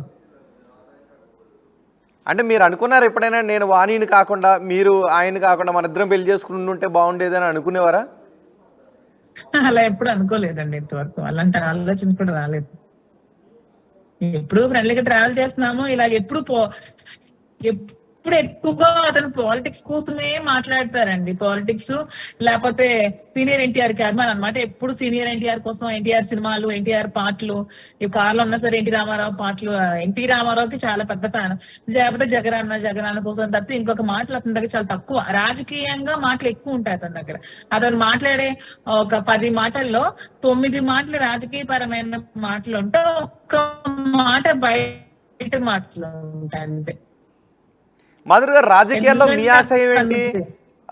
దువ్వాడ శ్రీనివాస్ ఎమ్మెల్యేగా గెలిపించడమా, లేదంటే రాజకీయాల్లో మీరు ఏదైనా ఒక ఉన్నతమైన పదవులు చేపట్టడమా? అంటే శ్రీను గారికి ఎమ్మెల్యేగా గెలిపించడంతో పాటు నాకు కూడా రాజకీయంగా మంచి ఉన్నతమైన పదవులు చేయాలని ఉంది. మహిళల తరపున మంచి ఒక ఉమెన్ పోర్ట్ఫోలియో ఏదైనా ఉంటే చేయాలని. సో అదే సమయంలో మీకు కూడా ఎలాగైతే పదవులు చేయాలని ఉందో, సో వానికి కూడా అలా రాజకీయ ఆకాంక్ష ఉండటం తప్పెలా అవుతుంది? ఉండొచ్చు, తప్పస్సలు లేదండి. కానీ భర్తను తొక్కి భర్త దగ్గరే భర్త టికెట్ లాక్కోవడం అనేది చాలా తప్పండి. నేను అది చెప్తున్నాను. రాజకీయంగా డెవలప్ అవ్వాలనేది ఎప్పుడు కూడా తప్పు కాదు. రాజకీయంగా ప్రతి ఒక్కళ్ళు ఎదగాలనేది కరెక్టే, ప్రతి ఒక్క ఆలోచన కరెక్టే. కానీ భర్తకు వచ్చిన అవకాశాన్ని భర్త నుంచి లాక్కొని, భర్త నుంచి బలవంతంగా లాక్కొని, అతనికి ఎంతో ఇష్టమైన పదవిని లాక్కొని అతన్ని తొక్కేయాలని చూడడం అది తప్పు అంటాను నేను. రాజకీయంగా ఎదగడం తప్పు కాదన్న. నువ్వు అతన్ని సపోర్ట్ చేసి అతని పక్కనుంటే నువ్వు మంచి పోర్ట్ఫోలియో చేయి, అది అందరూ హర్షిస్తారు. అతను ఎమ్మెల్యే గెలిపించుకో, ఒక మినిస్టర్ గా చేయి, నువ్వు ఇంకా తన మంచి పోర్ట్ఫోలియోలో ఉండు. స్టేట్ లో చాలా పోర్ట్ఫోలియోస్ ఉంటాయి కదా, మంచి చెయ్యి. అది అలా చేయాలి తప్పితే ఇంకొకరికి ఎగనెస్ట్ గా వచ్చింది అనుకోండి టికెట్, ఇప్పుడు ఇంకెవరికైనా ఎమ్మెల్యే టికెట్ వచ్చింది అనుకో, అప్పుడు లాక్కోవడానికి నువ్వు ట్రై చేసి తెచ్చుకుంటే అది కూడా జనాలు హర్షిస్తారు. కానీ నీకు భర్తకి 25 సంవత్సరాల కళ, అతని రాజకీయాల కళ, అతను రాజకీయాల్లో ఉండాలనే ఉద్దేశంతో అతను కష్టపడుతుంటే, అతనికి అవకాశం వస్తే ఆ అవకాశాన్ని నువ్వు లాక్కొని, అతని చేతిలోంచి నువ్వు లాక్కొని నువ్వు అతను కీలుబొమ్మలా చేయాలంటే ఎప్పుడు ఏ మగాడు కూడా ఊరుకో. ఓకే మాధురి గారు, మీరొక్కరు దువ్వాడ శ్రీనివాస్తో కలిసి ఉండకపోతే వాళ్ళ ఫ్యామిలీ గొడవ ఏదో వాళ్ళు పడేవారు, వాళ్ళు కలిసి ఉండేవారు. కేవలం మీ వల్ల మాత్రమే. నేను దువ్వాడ శ్రీనివాస్ తో ఉన్న పడతారు, నేను లేకపోయినా పడతారు. ఈ గొడవలు ఎప్పటి నుంచి పడుతూనే ఉన్నారు. ఇప్పుడు లైమ్ లైట్ లో తీసుకొచ్చారు కాబట్టి మీ అందరికీ తెలిసింది, కానీ లేకపోతే ఎప్పటి నుంచో పడుతున్నారని మొత్తం నియోజకవర్గ ప్రజలకి తెలుసు, రాష్ట్రంలో ఉన్న నాయకులకు కూడా తెలుసు ఆవిడ సంగతి. ఎవరు మహిళ కాబట్టి బయటకు రాకుండా మహిళల్ని, అందులో మా పార్టీ వాళ్ళు మహిళలు రెస్పెక్ట్ ఇస్తారు కాబట్టి మహిళల కోసం ఎక్కువగా కామెంట్ చేయరు కాబట్టి ఆమె కోసం బయట ఎక్కువ మాట్లాడలేదు, కానీ అందరికి తెలుసు. కేవలం వాణి పరిచయం చేసిన తర్వాతే మీకు దువ్వాడ శ్రీనివాస్ తెలుసా? వాణి పరిచయం చేయకముందు మీకు దువ్వాడ శ్రీనివాస్ అసలు తెలీదా? వారిని పరిచయం చేయక ముందు కూడా దువ్వాడ శ్రీనివాస్ మాకు తెలుసు. ఎందుకంటే మా మామయ్య గారు బావగారు అడ్వకేట్స్ కాబట్టి అతను ఇంతకు ముందు నామినేషన్లు వేసినప్పుడు కూడా అతను నామినేషన్లు ఎప్పుడు కూడా మా బావగారే రెడీ చేసేవాళ్ళు. అఫిడవిట్స్ అన్ని మా బావగారే రెడీ చేసేవాళ్ళు. మా మామయ్య గారు ఉన్నప్పుడు మా మామయ్య గారు రెడీ చేసేవాళ్ళు, మా మామయ్య గారి తర్వాత మా బావగారు రెడీ చేసేవాళ్ళు. అప్పుడే మీరు మాట్లాడుతూ ఉండేవారు దువ్వాడ శ్రీనివాస్ తో. ఈ టైం ఎలక్షన్ కి మాత్రమే మా ఫ్యామిలీతో కాంట్రవర్సీ అయింది కాబట్టి వేరే లాయర్ తో నామినేషన్ వేయించారు, కానీ లేకపోతే ఇంతకు ముందు నామినేషన్లన్నీ మా బావగారే వేసేవాళ్ళు. సో అప్పటికే మీకు దువ్వాడ శ్రీనివాస్ తో మీరు మాట్లాడుతుండేవారు? మాట్లాడుతూ ఉండేవాళ్ళం కాదండి, వాళ్ళు మా బావగారి ఫ్యామిలీకి వచ్చేవాళ్ళు తెలుసు అంతేగాని నేను ఎప్పుడు మాట్లాడడానికి ట్రై చేసేదాన్ని. నేనైతే ఎప్పుడు మాట్లాడలేదు కూడా. రాజకీయాలకి రాకముందు ఒకసారి ఉమెన్స్ డే చేసినప్పుడు నేను వీళ్ళకి ఇన్వైట్ చేస్తాను, అప్పుడు అదే ఫస్ట్ నేను మాట్లాడటం. ఓకే, అంటే నియోజకవర్గంలో చాలా మంది కేడర్ ఉన్నారు, చాలా మంది కార్యకర్తలు ఉన్నారు, వైసీపీ కోసం పనిచేస్తున్న వాళ్ళు అంతమంది ఉన్నా కేవలం మీ ఇద్దరి మధ్య మాత్రమే అంత బలమైన స్నేహం ఎలా చిగురించింది? బలమైన స్నేహం అంటే పరిస్థితులు ఇలా ఒంటరిని చేశాక నేను కొంచెం అతనికి ఫైనాన్షియల్ సపోర్ట్ చేయడం. ఫైనాన్షియల్ సపోర్ట్ అందరూ చేస్తారు కదండి, ఊరికే ఎవరు డబ్బులు ఇచ్చేస్తారు మనకి? మన కష్టంలో ఉన్నప్పుడు ఎవరైతే ఆదుకుంటారో వాళ్ళే మన వాళ్ళు అని చాలా మంది నమ్ముతారు. సో శ్రీను గారు నా కష్టంలో ఉన్నప్పుడు మాధురి నన్ను ఆదుకుంది కాబట్టి తను నాకు నిజమైన స్నేహితురాలు అని చెప్పి నాతో ఏమైనా షేర్ చేసుకోవడానికి ఇష్టపడి ఉండొచ్చు. రైట్, ఫైనల్ గా ఈ వివాదం ఎలా ముగుస్తుందని మీరు అనుకుంటున్నారు? ఎక్కడ ఎండకాడ పడుతుందని అనుకుంటున్నారు? చెప్తాను చూడండి, ఈ వివాదం అనేది ముగిసేదే కాదు. ఎందుకంటే ఆవిడ దాహం ఎప్పటికీ తీరదు, తీరని దాహం కాబట్టి ఆవిడకి ఈ వివాదం ఎప్పుడూ ముగియదు. ఈ ఇల్లు ఆమెకి అప్పచెప్పి అతను ఇంకో దగ్గరికి వెళ్ళి, పోనీ మీరు అన్నట్టు నేను ఇంకొక 2 కోట్లు ఇచ్చి ఆ ఇల్లు కట్టుకున్నా, ఆ ఇంటి దగ్గరికి కూడా వచ్చి ఆమె కూర్చునే రకం ఆ రకం. సో ఇది ఇప్పటికీ అవ్వదు. ఇంకా ఇది లీగల్ గా ప్రొసీడ్ అయ్యి ఇలాంటి లీగల్ యాక్షన్స్ తీసుకోవాలి తప్పితే ఇది ఎప్పటికీ కూడా సాల్వ్ అయ్యే ప్రాబ్లం అయితే కాదు. ఓకే, మీరు ఇంతకు ముందు చెప్పారు రాజకీయాల్లో నాకు కూడా ఇంట్రెస్ట్ ఉంది, దువ్వాడ శ్రీనివాస్ని ఎమ్మెల్యేగా గెలిపించాలి అని, అలాగే నేను కూడా పదవులు తీసుకోవాలని. ఎలాంటి పదవులు తీసుకోవాలని అనుకుంటున్నారు మీరు కూడా ఎమ్మెల్యే కావాలని అనుకుంటున్నారా? నేనైతే ఎమ్మెల్యే కావాలని కోరుకోవట్లేదండి, ఎందుకంటే శ్రీను గారికి ఎమ్మెల్యే కావాలని కోరుకుంది కాబట్టి ఒక స్నేహితురాలుగా అతనికి సపోర్ట్ చేస్తూ అతను ఎప్పుడు గెలిపించడానికి నేను ప్రయత్నిస్తాను. మీకు రాజకీయాలు ఇష్టమైతే మీరు ఎమ్మెల్యే కావాలని కోరుకుంటారు, మీకు దువ్వాడ శ్రీనివాస్ ఇష్టం అయితే దువ్వాడ శ్రీనివాస్ ఎమ్మెల్యే కావాలని కోరుకుంటారు, మీకు రాజకీయాలు ఇష్టం దువ్వాడ శ్రీనివాస్ ఇష్టం. ఒక స్నేహితుడిగా నన్ను రాజకీయాల్లోకి నన్ను ఆహ్వానించి రాజకీయంగా నాకు అభివృద్ధి చేయాలని చూసి రాజకీయంగా నన్ను పెద్దదాన్ని చేయాలని ఆలోచించే వ్యక్తినే నేను తన్ని పైకి వెళ్ళాలంటే అప్పుడు తల్లి పాలు తాగి రొమ్ము గుద్దిన రకం అవుతాను నేను. ఒకవేళ ఎప్పుడైనా మీరు బాగా వర్క్ చేస్తున్నారు, ఎక్కడైనా సర్వేల్లో మీ పేరు బాగా వినబడుతుంది అని అనుకుని మీకు జగన్ అంటే బాగా ఇష్టం అంటున్నారు కదా, మీకు టెక్కల్ టికెట్ ఇస్తాను అని అంటే అప్పుడేంటి మీరు పోటీ చేస్తారా? శ్రీనివాస్కి ఇమ్మంటారా? శ్రీను గారికి ఇవ్వు జగన్ అన్న, నేను శ్రీను గారితో ఉండే వర్క్ చేస్తాను, ఏం పర్వాలేదు జగన్ అన్న అని చెప్తాను. శ్రీనివాస్కే టికెట్ ఇవ్వమని అంటారు? శ్రీనివాస్ గారికి టికెట్ ఇవ్వండి జగన్ అన్న. శ్రీనివాసే కరెక్ట్ మనిషి, శ్రీనివాస్ మాత్రమే ప్రజల సమస్యలను తెలుసుకునే మనిషి, ప్రజలకు దగ్గరగా ఉండే మనిషి, తనకి ప్రజలంటే ప్రాణం, మీరంటే ప్రాణం, శ్రీను గారే కరెక్ట్ మనిషి, శ్రీను గారికి టికెట్ ఇవ్వండి జగన్ అన్న, మేమందరం శ్రీను గారు సపోర్ట్ చేస్తూ ఉంటాము అని చెప్తాం. ఓకే, ఇప్పుడు దువ్వాడ శ్రీనివాస్ పైన చాలా ఆరోపణలు వస్తున్నాయి. ఎందుకంటే ఆయన ఎన్నికలకు ముందు పవన్ కళ్యాణ్ పైన తీవ్ర స్థాయిలో విమర్శలు చేసి ఇప్పుడు నువ్వు చేసింది ఏంటి శ్రీను అని చాలా మంది విమర్శిస్తున్నారు. దానికి మీరేం సమాధానం చెప్తారు? నేను దీనికోసం ఎప్పుడు తప్పట్నండి, ఎందుకంటే నాకు పవన్ కళ్యాణ్ అంటే చాలా అభిమానం. యాక్చువల్ గా నేను ఎప్పుడు శ్రీను గారి దగ్గర ఎప్పుడు నేను సరదాగా దెబ్బలాడుకున్నప్పుడు నేను ఎక్కువ పవన్ కళ్యాణ్ కోసం మాట్లాడితే వాళ్ళ పార్టీ పరంగా కొంచెం కోపం అయ్యేవారు. నాకు పవన్ కళ్యాణ్ అంటే చాలా అభిమానం, నేను ఎప్పుడు పర్సనల్ కామెంట్ చేయను. నేను మామూలుగా మొన్న కూడా పవన్ కళ్యాణ్ రాజకీయంగా ఇవన్నీ కోల్పోతారు కదా అన్నప్పుడు నేను అన్నాను, పవన్ కళ్యాణ్ గారికి 4 వైఫ్స్ ఉన్నప్పుడు డిప్యూటీ సీఎం గా ఉన్నప్పుడు శ్రీను గారు రాజకీయ భవిష్యత్తు ఎందుకు కోల్పోతారు ఎలిగేషన్స్ వల్ల అని అన్నాను తప్పితే వాళ్ళకి శ్రీను గారు అనడం తప్పే. అంటే శ్రీను గారు ఎప్పుడు కూడా పరిస్థితి అంటే శ్రీను గారు ఇప్పటికీ కూడా అలాగా వైఫ్ కి డైవర్స్ ఇచ్చేసి ఇంకొక పెళ్లి చేసుకుని అలాగేం చేయవు కాబట్టి అంత స్ట్రాంగ్ గా ఆ రోజు అనుంటారు అన్నమాట. కానీ ఈ రోజు అతను చెప్పారు, నేను అన్న మాటలకి పవన్ కళ్యాణ్ అంత బాధపడి ఉంటారని మొన్న ఏదో ఒక ప్రెస్ మీట్ లో కూడా చెప్పారు. అది కూడా నేను కూడా హర్షించినండి. పవన్ కళ్యాణ్ కి అతను శ్రీను గారు అలాగ అనడం చాలా తప్పు, అలాగ అనకూడదు. ఎందుకంటే ఎవరి పర్సనల్ లైఫ్ లో ఎవరికి దూరే రైట్ లేదు. అది పవన్ కళ్యాణ్ తన పర్సనల్ లైఫ్ తన ఇష్టం, తను నచ్చినట్టు తను ఉంటారు, ఎవరికి నచ్చినట్టు వాళ్ళు ఉంటారు. ఎవరి పర్సనల్ లైఫ్ లో మనం ఎప్పుడు ఇంటర్ఫీర్ అవ్వకూడదు. రాజకీయంగా అతను ప్రజలతో ఎలాగుంటారు అనేది మాత్రమే మనకు సంబంధించిన విషయం. ఓకే, మాధురి గారు, మీరు దువ్వాడ శ్రీనివాస్ ఇద్దరు కలిపి ఎప్పుడైనా ఫారెన్ ట్రిప్ వెళ్ళారా? అతనికి పాస్పోర్ట్ లేదండి. వీళ్ళు కేసెస్ పెట్టారు కదా అన్యాయంగా టీడీపీ వాళ్ళు, అప్పట్లో తనకి పాస్పోర్ట్ లేదు. ఓకే, సో వెళ్ళాలని అనుకున్నారా? పాస్పోర్ట్ ఉండుంటే యాక్చువల్ గా మేము ఒక బిజినెస్ స్టార్ట్ చేద్దాం అనుకున్నాం. ఫర్నిచర్ పెడదాము, చైనా ఫర్నిచర్ పెడదాము అనుకున్నాము. అలా టైంలో చైనా వెళ్దాము అనుకున్నాం. అప్పుడు తెలిసింది నాకు ఇతనికి పాస్పోర్ట్ లేదు ఇలాగాని. ఓకే, సో ఇప్పుడు ఒకవేళ మీరిద్దరూ కలిసి ఉండాలని అనుకుంటే, వెస్ట్రన్ కల్చర్ మా హస్బెండ్ అని అంటున్నారు, 1 year బ్యాక్ కాల్ చేశారు, మళ్ళీ ఈ రోజు ఉదయం కాల్ చేస్తారు. ఒకసారి మీ హస్బెండ్ నెంబర్ కూడా ఇవ్వగలుగుతారా? మేము ఏమైనా మాట్లాడొచ్చా? పెడతానండి మీకు వాట్సాప్ లో. నేను ఇప్పుడు అయితే దొరకరు, మళ్ళీ ఏ టైంలో సిగ్నల్ కి వస్తారో తెలియదు, అప్పుడు ఖచ్చితంగా మాట్లాడు. అప్పుడు మీరు కూడా మాట్లాడడానికి సిద్ధంగా ఉంటారా? తప్పకుండా. ఓకే, నేను ఎప్పుడు మాట్లాడడానికి సిద్ధంగా ఉంటాను. నేను ఎప్పుడు చాలా స్ట్రైట్ ఫార్వర్డ్ అండి. నా చిన్నప్పటి నుంచి నా స్కూల్ ఫ్రెండ్స్ అడిగినా, కాలేజ్ ఫ్రెండ్స్ అడిగినా, ఎవరైనా చెప్తారు నేను చాలా స్ట్రైట్ ఫార్వర్డ్ గా ఉంటాను. నాకు లోపల ఏదంటే నేను బయటకు అదే చెప్తాను. మీరు నా ప్రెస్ మీట్ చూసినా కూడా అర్థం అవ్వచ్చు, ఆవేశం ఏది ఉంటే అది మాట్లాడని తప్పితే లోపల ఒకటి బయట ఒకటి పెట్టుకోవడం అది నాకైతే రాదు. ఓకే, మీతో ఒక కాలర్ మాట్లాడాలని అనుకుంటున్నారు బెంగళూరు నుంచి. ఎవరండి?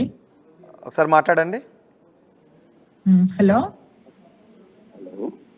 హలో హలో, సుమన్ గారు మాట్లాడండి. అవునండి, మాధురి గారితో మాట్లాడండి. హలో, క్వశ్చన్ ఏమంటే, నమస్కారం మేడం. నమస్తే అండి. మేడం, అదే సార్ ఇప్పుడు దువ్వాడ శ్రీనివాస్ సార్ ఒంటరిగా ఉన్నారు అంటే ఆయనకి గుడ్ టేక్ కేర్ చూసే వచ్చినానంటారు కదా మీరు. ఏంటి మీ వాయిస్ కొంచెం వినిపించట్లేదు, కొంచెం గట్టిగా మాట్లాడరు. మేడం, ఇప్పుడు దువ్వాడ శ్రీనివాసరావు గారికి ఒంటరి అయిపోయినారు, వాళ్ళని టేక్ కేర్ చేసేదానికి నేను జాయిన్ అయినానని మీరు చెప్తున్నారు, కరెక్టా? అప్పుడు అర్థమైందండి క్వశ్చన్. దువ్వాడ శ్రీనివాస్ ఒంటరి అయిపోయాను అని అంటున్నప్పుడు మీరు టేక్ కేర్ చేయడానికి వచ్చాను అనడం కరెక్టా అని అంటున్నారు. కరెక్ట్. దువ్వాడ శ్రీను గారు ఒంటరి అయినప్పుడు నేనే కేర్ టేకర్ గా ఉండడం తప్పు అంటున్నారా? లేదు, ఇప్పుడు మీరు చెప్పేది అదేనా? అంటే ఆయన ఒంటరిగా అయినప్పుడు నేను వచ్చి చూసుకోవడానికి వచ్చాను అంటున్నారు, అంతేనా? పరిచయం చేసింది వాళ్ళ వైఫ్ అంటున్నారు, అంతేనా? నాకు అర్థం కావట్లేదండి అసలు క్వశ్చన్. శ్రీను గారు ఒంటరిగా అయిపోయినప్పుడు సార్ కరెక్ట్ గా చెప్తున్నారు. సార్ అదే ఆయన ఒంటరిగా ఉన్నారు, నేను ఆయన్ని కేర్ చేయడానికి వచ్చాను, టేక్ కేర్ చేయడానికి అని అంటున్నారు మీరు, అంతేనా అని అడుగుతున్నారు ఆయన. అంటే నా వల్లే ఎలిగేషన్స్ వచ్చాయి కదా, నా వల్లే ఎలిగేషన్స్ వచ్చి సీఎం ఆఫీస్ వరకు వెళ్ళి టికెట్ కోల్పోయారు కదా. నా వల్ల ఎలిగేషన్స్ వచ్చి టికెట్ కోల్పోయినప్పుడు నా వల్లే మరి అప్పుడు అతను ఒంటరి అయినప్పుడు మరి అతనికి ఒక 58 years ఒక అతను ఎలా అతనికి కొంచెం హెల్త్ బాగాలేనప్పుడైనా ఇక్కడ 2 క్వశ్చన్లు మ్యామ్. కరెక్టే, ఇప్పుడు పరిచయం చేసింది వాళ్ళ వైపే అంటున్నారు కాబట్టి ఇక్కడ మాకు నానా ప్రాబ్లమ్స్ ఉంది, మేము ఎవరు నాయకుడు మేము సెలక్షన్ లో మేముంటే సేవ చేసేదానికి వస్తున్నారా లేకపోతే ఇట్లాంటి పనులు చేయడానికి వస్తున్నారా మేడం? అంటే నేను రాజకీయ నాయుడు కాబట్టి ఈ క్వశ్చన్ చేస్తున్నాను. నాకు అర్థం కాదు, మీ వాయిస్ అసలు నాకు అది వినిపించట్లేదు, మళ్ళీ చెప్పండి ఒకసారి. సుమన్ గారు మళ్ళీ అడగండి. నా క్వశ్చన్ ఏం లేదు, దువ్వాడ చెప్పండి అది క్వశ్చన్.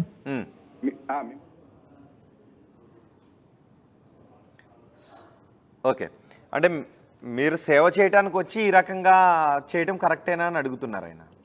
నేను సేవ చేయడానికి రాలేదండి, నేనేది పెద్ద మదర్ తెరిస్తా అని చెప్పట్లేదండి, మీరు మిస్అండర్స్టాండ్ చేసుకున్నారు. నేనేం సేవ చేయడానికి రాలేదండి, రాజకీయాలు చేయడానికి వచ్చాను.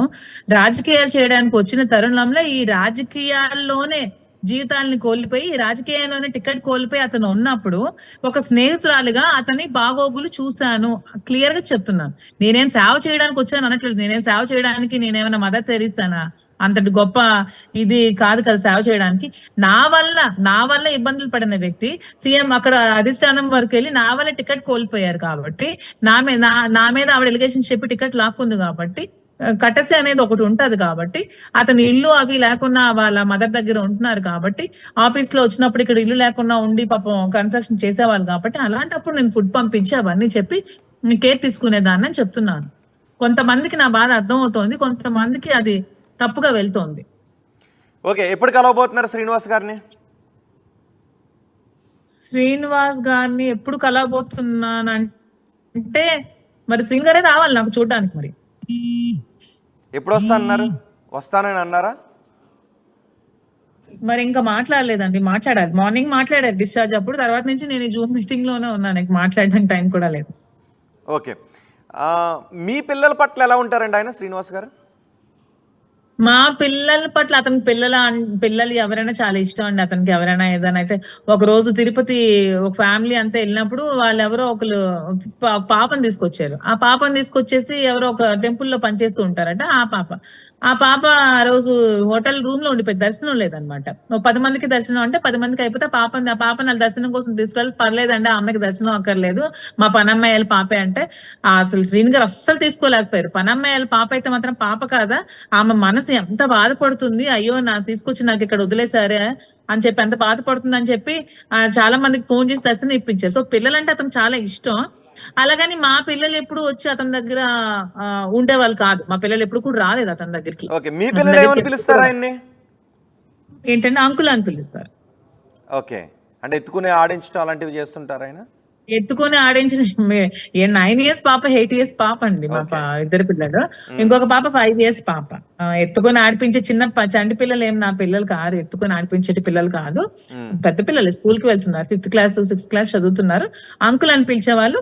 వాళ్ళకి ఒకటి చెప్పేవాళ్ళు, ఇవన్నీ ఎలిగేషన్స్ వస్తున్నాయి, మీరు ఇవన్నీ బాధపడకుండా బాగా చదువుకోవాలి, మీరు బాగా చదువుకొని లైఫ్ లో బాగా సెటిల్ అవ్వాలి అని మంచిగా చెప్పేవాళ్ళు. మంచిగా ఎప్పుడైనా అంకుల్ ఏంటి ఇలా అందరూ అంటున్నారు బాధేస్తుందంటే, మీరు బాగా చదువుకోవాలి, అమ్మకు మీరు మంచి పేరు తేవాలి, బాగా చదువుకోండి అని చెప్పేవాళ్ళు. అంతేగాని ఏ రోజు కూడా పిల్లలు అతని దగ్గరికి రాలేదు, ఒక్క రోజు కూడా పిల్లలు అతని దగ్గరికి రాలేదు. అతను కూడా పిల్లల దగ్గరికి ఎప్పుడు వెళ్ళలేదు.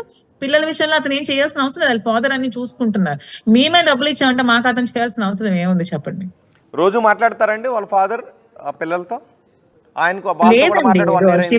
షిప్ లో అతనికి సిగ్నల్స్ ఎప్పుడైనా ఉంటే చేస్తారు.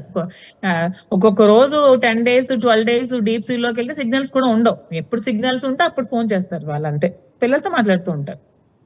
ఓకే, అన్ని కుదిరితే మీరు శ్రీనివాస్ ఒక కొత్త జీవితాన్ని ప్రారంభించడానికి సిద్ధం అయ్యే మాటలు మాట్లాడుకోవడానికి సిద్ధంగా ఉన్నారు, రైట్? మేము సిద్ధం అవ్వకపోయినా మీరు సిద్ధం చేసినట్టున్నారు. అంటే మీరు చాలా సార్లు మాటలు మాట్లాడి ఇప్పుడు కొంచెం మళ్ళీ వాటిని మార్పు చేస్తే కొంచెం డౌట్ వచ్చింది.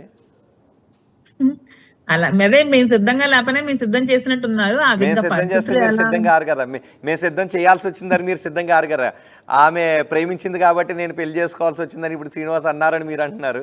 సో మేము సిద్ధం చేసినంత మాత్రాన్ని మీరు సిద్ధం అవుతారా? తర్వాత మళ్ళీ మమ్మల్ని మీడియా సిద్ధం చేసింది కాబట్టి మేము సిద్ధం అయ్యామని చెప్తారా? అలా ఏం లేదండి, ఇంకా తెలియదు, ఇంకా భద్రగా ఇంకా మా కాన్సన్ట్రేషన్ అంతా ఈ పెళ్లిళ్ళ మీద వీటి మీద అవేం లేవండి. రాజకీయాలు చెయ్యాలి ఇవన్నీ ఇంట్రెస్ట్ తో ఉన్నాం కానీ వీటన్నిటి మీద ఎప్పుడు ఇంట్రెస్ట్ లేదు. ఉండుంటే అతను ఎప్పుడో డైవర్స్ ఇచ్చి ఎప్పుడో అలాంటి ఆలోచనలు ఎప్పుడో చేస్తుండే వాళ్ళు, అతనికి ఆలోచన అవి కూడా లేవండి.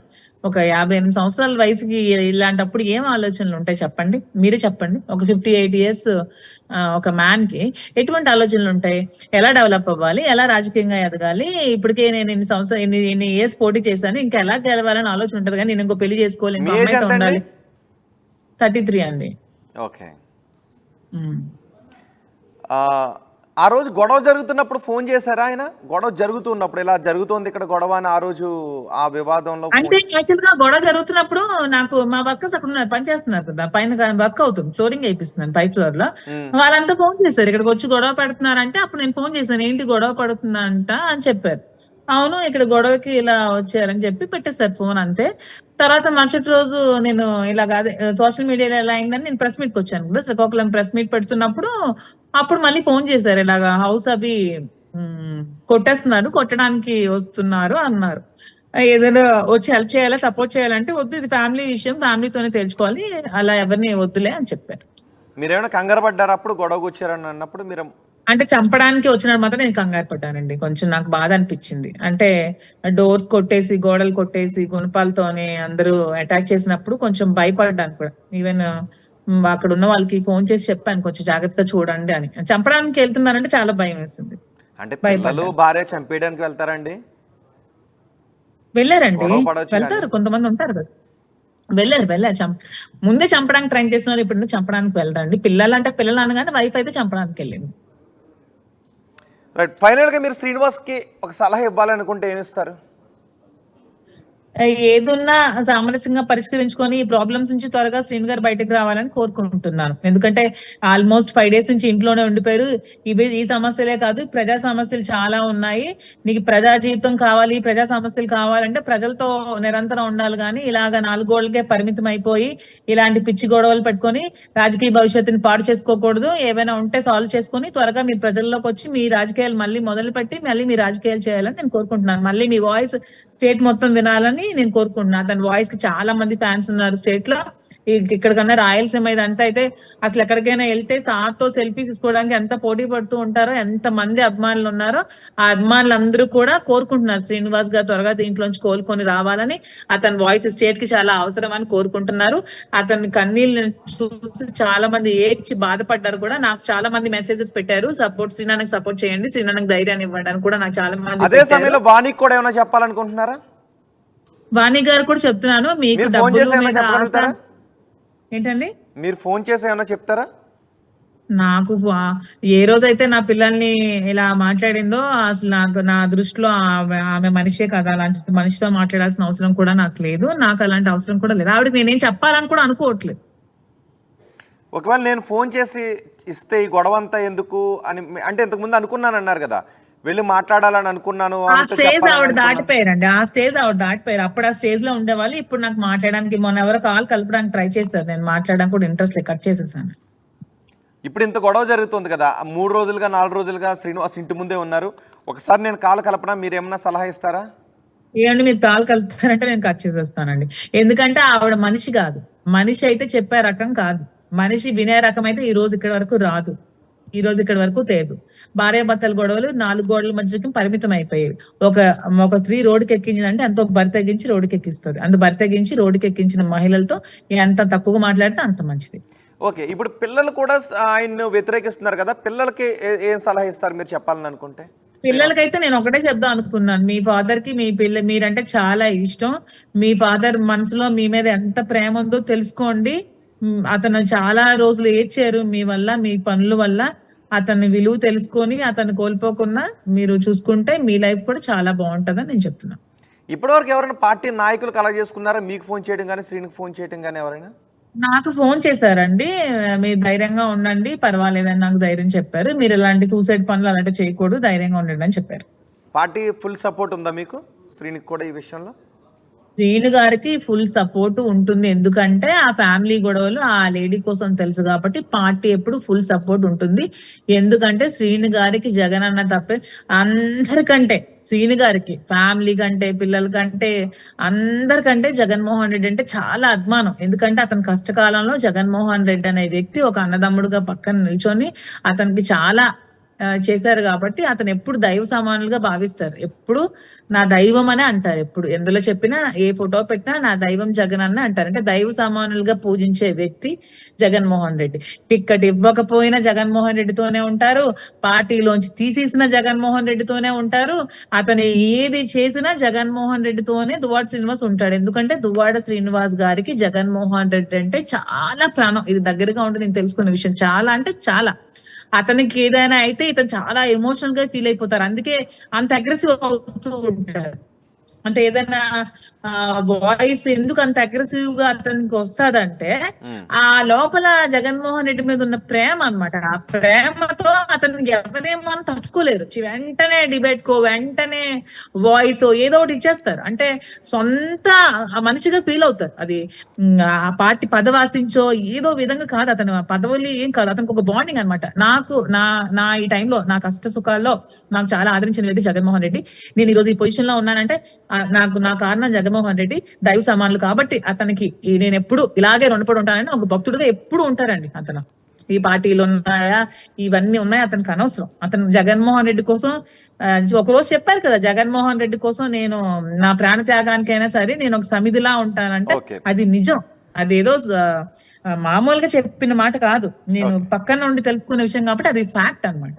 ఓకే మాధురి గారు, మీరు నిన్న చనిపోవాలి అని కారుని వేగంగా దూసుకుని వెళ్తూ ఉన్నప్పుడు సుమారు చావు అంచుల వరకు వెళ్ళొచ్చారు కదా, అది జరుగుతూ ఉన్నప్పుడు మీకు ఎవరు గుర్తొచ్చారు? శ్రీనివాస్ గుర్తొచ్చారా, పిల్లలు గుర్తొచ్చారా, మీ భర్త గుర్తొచ్చారా? నో కామెంట్స్ అండి. ఎవరు గుర్తు అంటే ఆ సెకండ్లో ఏదో అనిపించి ఉండుంటది కదా, చావు అంచుల్లోకి వెళ్తున్న ఫీల్ కలుగుతుంది కదా, అప్పుడు ఎవరు గుర్తొచ్చారు మీకు?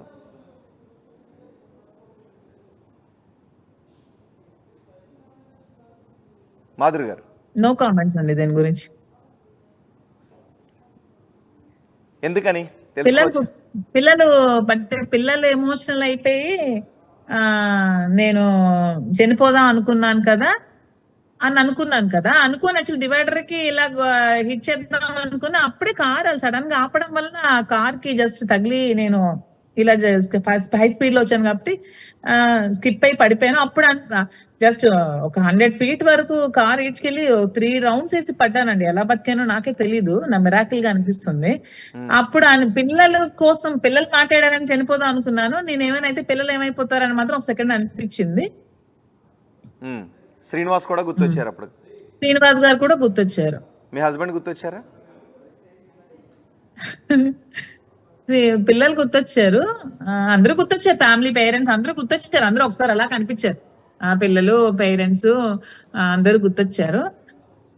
అది మీరే అదే అందరూ గుర్తొచ్చారండి. ఓకే, ఈ ప్రమాదం తర్వాత శ్రీనివాస్ మీకు ఫోన్ చేసి ఏడ్చారు అని అన్నారు కదా, ఏం మాట్లాడారు ఆయన ఆ క్షణంలో? ఆయన మాట్లాడిన వర్డింగ్స్ ఏంటి? అంటే యాక్చువల్ గా అక్కడ ఉన్న వాళ్ళు ఎవరో ఫోన్ చేశారంట. అంటే ఈ ట్రోల్స్ అన్ని చూస్తున్నారు కదా 3 days నుంచి, అక్కడ నాకు వినిపిస్తుంది శ్రీను మొన్నటి నుంచి వస్తుంది కదా సోషల్ మీడియాలో ఎక్కువ ట్రెండ్ అవుతుంది ఈ అమ్మాయి తినే అని చెప్తూ, అప్పుడు వెంటనే శ్రీను గారికి ఫోన్ కొట్టారంట. ఆ ఫోన్ చేసి ఇలా అయిందని చెప్పారంట. అప్పుడు శ్రీను గారు మరి అప్పుడు నేను కాన్షియస్ లో లేను, ఒక 15 minutes 20 minutes కాన్షియస్ లో లేను. అంబులెన్స్ లోకి వెళ్ళా, కొంచెం ఆక్సిజన్ పెట్టి కొంచెం నాకు కొట్టిన తర్వాత కొంచెం కాన్షియస్ లోకి వచ్చాక అప్పుడు ఫోన్ చేసినప్పుడు అన్నారు, ఏంటి పిచ్చి నిర్ణయాలు ఇలాంటివి తీసుకుంటే అందరూ ఏమైపోతారు అని కొంచెం బాధపడ్డారు, ఏడ్చారు. అంతే. సో ఇంకెప్పుడు అలాంటి పని చేయకండి మాధురి గారు. ఏమండి ఇంకెప్పుడు, ఇది సెకండ్ లైఫ్ నాకు దేవుడు ఇచ్చాడండి. ఇంత మేజర్, మీరు రోజు కార్ చూస్తే మీకు తెలుస్తుంది, చాలా పెద్ద మేజర్ యాక్సిడెంట్, ఇది చాలా పెద్దది అనమాట.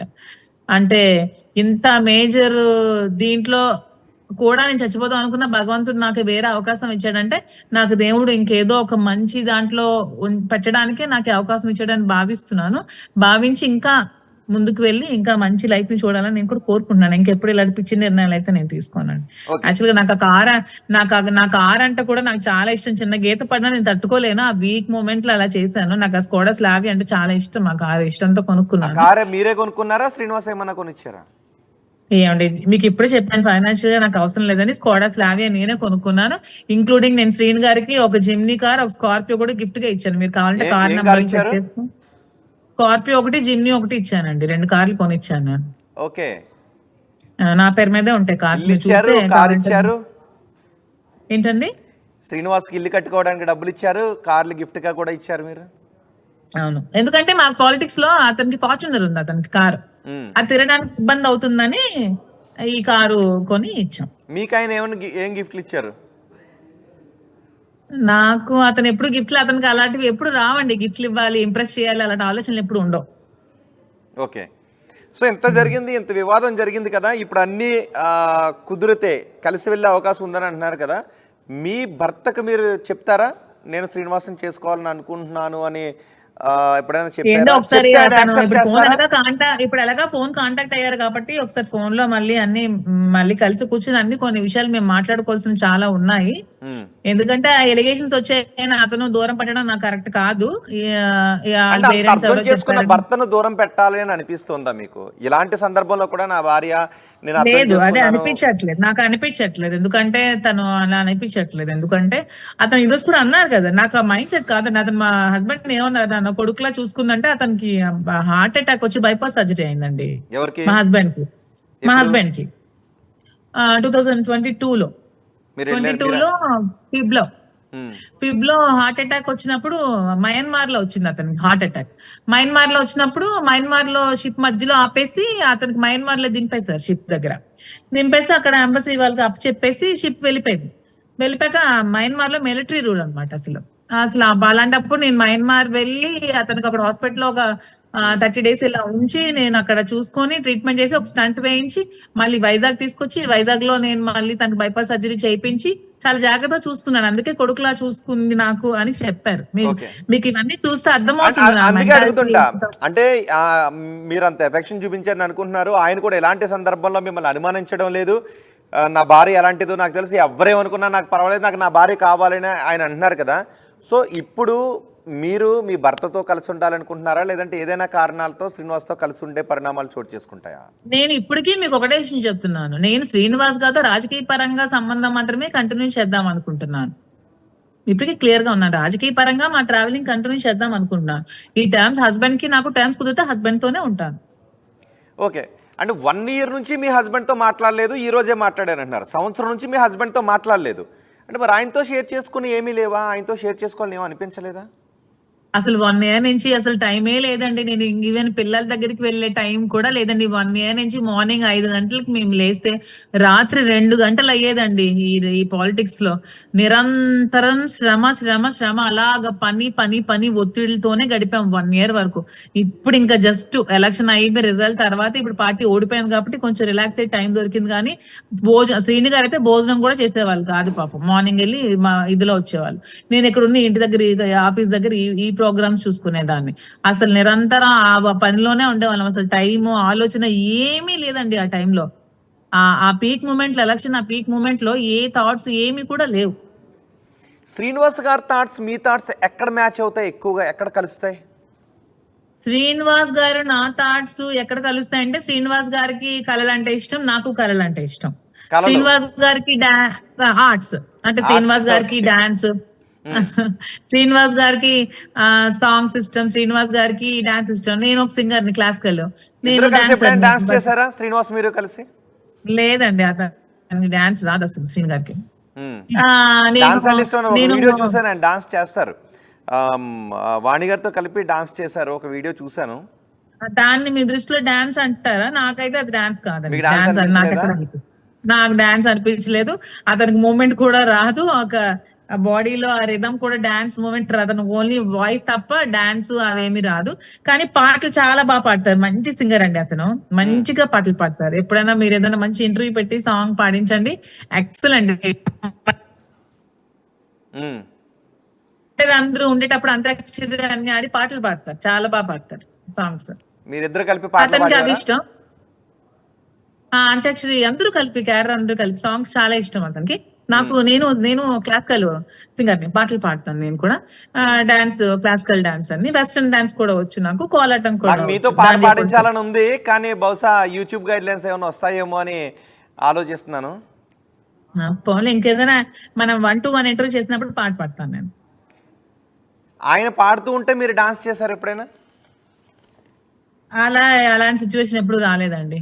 డాన్స్ అయితే అతని బర్త్డే రోజు క్లాసికల్ డాన్స్ అతని కోసం, అతనికి ఇష్టమని నేను చేశాను. భరతనాట్యం నమ్లిక్ నేర్పిన నడకలు అనే సాంగ్ చేశాను, పాట కూడా పాడాను, అక్కడ ట్రాక్ కూడా పాడాను, సాంగ్ కూడా ఒకటి పాడాను ఆ రోజు.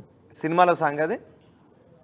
కరిగిపోయాను కర్పూర వెన్న అని ఒక సాంగ్ పాడాను, ఈ డాన్స్ కూడా చేశాను. పాడిన పాట చేసిన డాన్స్ అని అడుగుతున్నారా? పాడిన పాట ఏంటి? పాడిన పాట కరిగిపోయాను కర్పూర వీణల. ఎందుకు ఆ పాట ఎందుకు పాడారు? నాకు ఇష్టం అండి చిరంజీవి అంటే, పాటలు అంటే ఇష్టం నాకు. ఓకే. డాన్స్ ఏమో నమలికి నేర్పిన నడకలు సప్తపది సినిమాలో క్లాసికల్ డాన్స్ చేశాను. అంటే మీరు ఆయనకి డాన్స్ నేర్పించాలని ఎప్పుడు అనుకోలేదా? నాకు కూడా డాన్స్ నేర్పించాలని ఆయన అడిగారా పోనీ ఎప్పుడైనా? అతనికి ఎప్పుడు డాన్స్ అసలు అతను ఎప్పుడు నేను చాలా సార్లు అనేదాన్ని ఏమైనా ప్రోగ్రామ్స్ బర్త్డే పార్టీస్ ఆ సార్ బర్త్డే అయినప్పుడు డాన్స్ చేయండి అనేదాన్ని, కానీ ఆ సార్ కి ఎప్పుడు డాన్స్ చేయడానికి షై ఫీలింగ్, ఎప్పుడు చేయరు. అది ఎప్పుడో ఏదో వాళ్ళ పాపది ఏంటో చేశారు, కానీ డాన్స్ అంతా అతనికి ఇష్టమే, చేయాలని ఇష్టం ఉండేది. అతనికి యాక్చువల్ గా యాక్టింగ్ అంటే చాలా ఇంట్రెస్ట్ అండి. శ్రీను గారికి మూవీస్ లో యాక్ట్ చేయాలని చాలా ఇంట్రెస్ట్, అసలు సినీ ఫీల్డ్ చాలా ఇంట్రెస్ట్. యాక్టింగ్ ఫీల్డ్ లో ఫస్ట్ వెళ్ళారు అతను.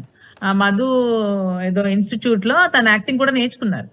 నేర్చుకొని మూవీస్ లో చేద్దామని ఆలోచనతో కొద్ది రోజులు హైదరాబాద్ లో ఉన్నారు. కానీ అతని మెంటాలిటీ ఏంటంటే ఒకరి కింద పనిచేసి ఒకరికి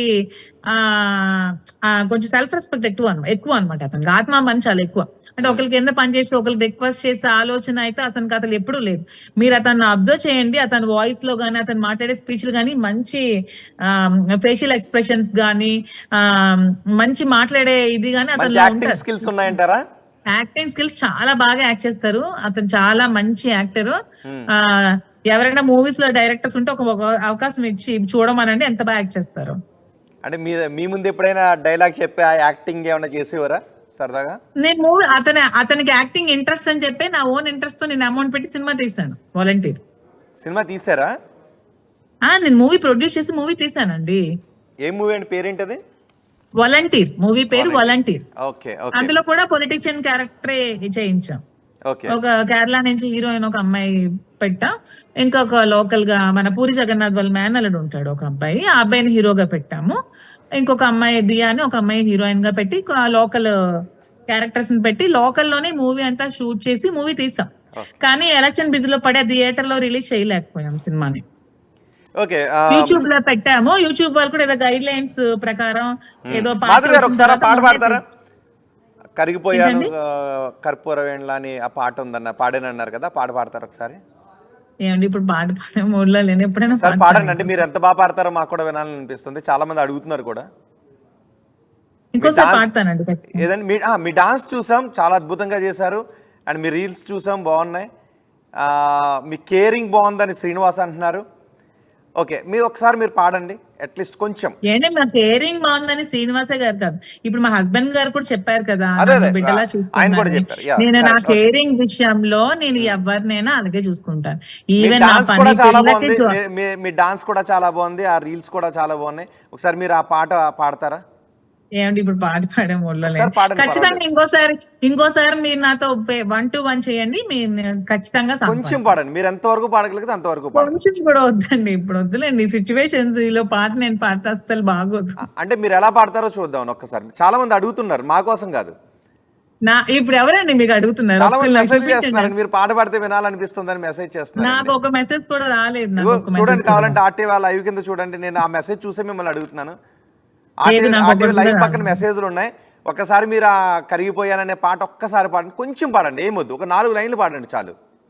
ఏమండి ఇప్పుడు నాకు ఇబ్బంది పట్టుకోండి, నేను 4 లైన్లు పాడండి. ఇప్పుడు నాకు ఇప్పుడు పాట పాడ ఇది కూడా లేదండి. అసలు ఎలా వచ్చినా సరే పాడండి, పర్వాలేదు.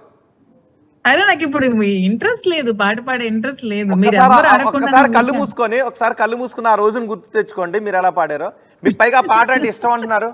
అంత ఇష్టమైన పాటను ఒక్క 4 లైన్లు పాడండి. మొత్తం పాట అంతా పాడొద్దు, ఒక్క 4 లైన్లు పాడండి.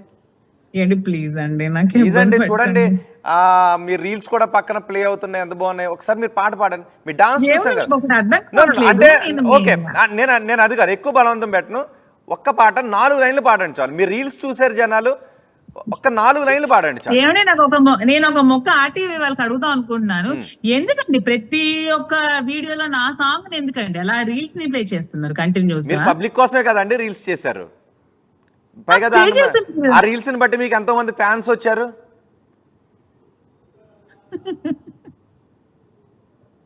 అంటే మీ ఆర్టీవీ వాళ్ళు మాత్రమే రీల్స్ చేస్తున్నారండి. సీరియస్ గా ఉన్న మ్యాటర్లు కూడా మధ్యలో నా డాన్స్ పెడుతున్నారు. సీరియస్ డిస్కషన్ లో వాణి ఏదో ఇష్యూ చేస్తుంటే, శ్రీను గారు ఏదో మాట్లాడుతుంటే, నేనేదో మాట్లాడుతుంటే మధ్యలో కూడా ఇదే రీల్ వస్తుంది. నా రీల్ మరీ ఇంత ట్రెండ్ చేసేస్తున్నారండి మీరు అందరూ కలిపి. పోనీ ఈ రకంగానైనా బాగా ట్రెండింగ్ లోకి వచ్చాయి కదండి. ఆయనకి ఇష్టమైన పాట అదేనా? ఆ పాటేనా? ఆయనకి ఇష్టమైన పాట అది కాదండి, ఆయనకి ఎన్టీ రామారావు సాంగ్ పాట చాలా ఇష్టం. ఆహా, ఏంటండి ఏ సాంగ్ అది? అతనికి 2 పాటలు ఇష్టం. ఏదంటే ఒకటి తనివి తీరలేదు సాంగ్ ఒకటి చాలా ఇష్టం. ఏది? ఒకటి అది ఎన్టీ రామారావు కాదనుకుంటా, తనివి తీరలేదు.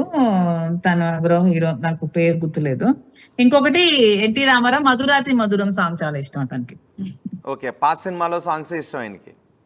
ఓన్లీ ఓల్డ్ సాంగ్స్ మాత్రమే వింటారండి. ఉమ్, అవి ఇష్టపడిన వాళ్ళు అతనితో ట్రావెల్ చేస్తే చాలా బోర్ అయిపోతారు. అసలు న్యూ సాంగ్స్ ఎప్పుడు కూడా ప్లే చేయరు. ఈ సాహిత్యాన్ని ఎప్పుడు కూడా ఇష్టపడరు. అంటే అర్థం లేని విధంగా ఉంటుంది, ఆ సాహిత్యం చాలా అర్థవంతంగా ఉంటుంది అని చెప్తారు. ఎక్కువగా ఎన్టీ రామారావు సాంగ్స్ వింటారు. మధురాత్రి మధురం, కళ్ళలో కళ్ళు పెట్టి చూసే ఆ పాటలు 2 ఇష్టం. ఇంకా తనివి తీరలేదే సాంగ్ చాలా ఇష్టం. తనివి తీరలేదు సాంగ్. ఆ సాంగ్ కానీ ఈ సాంగ్ కానీ ఏదో ఒకటి పాడండి ఒకసారి మీరు. 4 లైన్లు పాడండి మాధురి గారు, ఏమవుతుంది? ప్లీజ్ అండి. సరే, కర్పూర హారతలు అనే సాంగ్ ఇదిగో చాలా మంది అడుగుతున్నారు ఆ పాట. చూపించండి, అడుగుతున్నారా అసలు ఎవరైనా? మీరు ఒకసారి ఓపెన్ చేసి చూడండి, అదిగో నాకేం కనిపించట్లేదు. ఒక 4 లైన్లు పాడండి చాలు. ఎందుకండి నన్ను ఇబ్బంది? మీ మంచి పాజిటివ్ కామెంట్స్ వస్తున్నాయి మీకు. ఒక్క 4 లైన్లు పాడండి చాలు. మీకు నేను పంపిస్తాను అప్పుడు పాడిన పాట. లేదండి, లైవ్ లో పాడండి. నేను అదే అడుగుతుంటా. మీరు ఇప్పుడు అవి చూసారు, నిజంగానే మీకు మంచి అద్భుతమైన డాన్సర్ మీరు, ఒకసారి మంచి సింగర్ కూడా కదా. ఆ గాత్రం ఏదో వినిపిస్తుంది.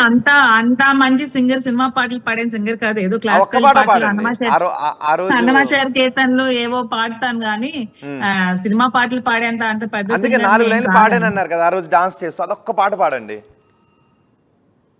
మీరు చాలా ఇబ్బంది పడుతున్నారు. చాలా సేపు అయింది మీ ఇంటర్వ్యూ, ఆపేద్దామండి. అదే ఒక్క 4 లైన్లు పాడండి ఒకసారి. మీరు కళ్ళు మూసుకోండి, అది గుర్తు తెచ్చుకోండి.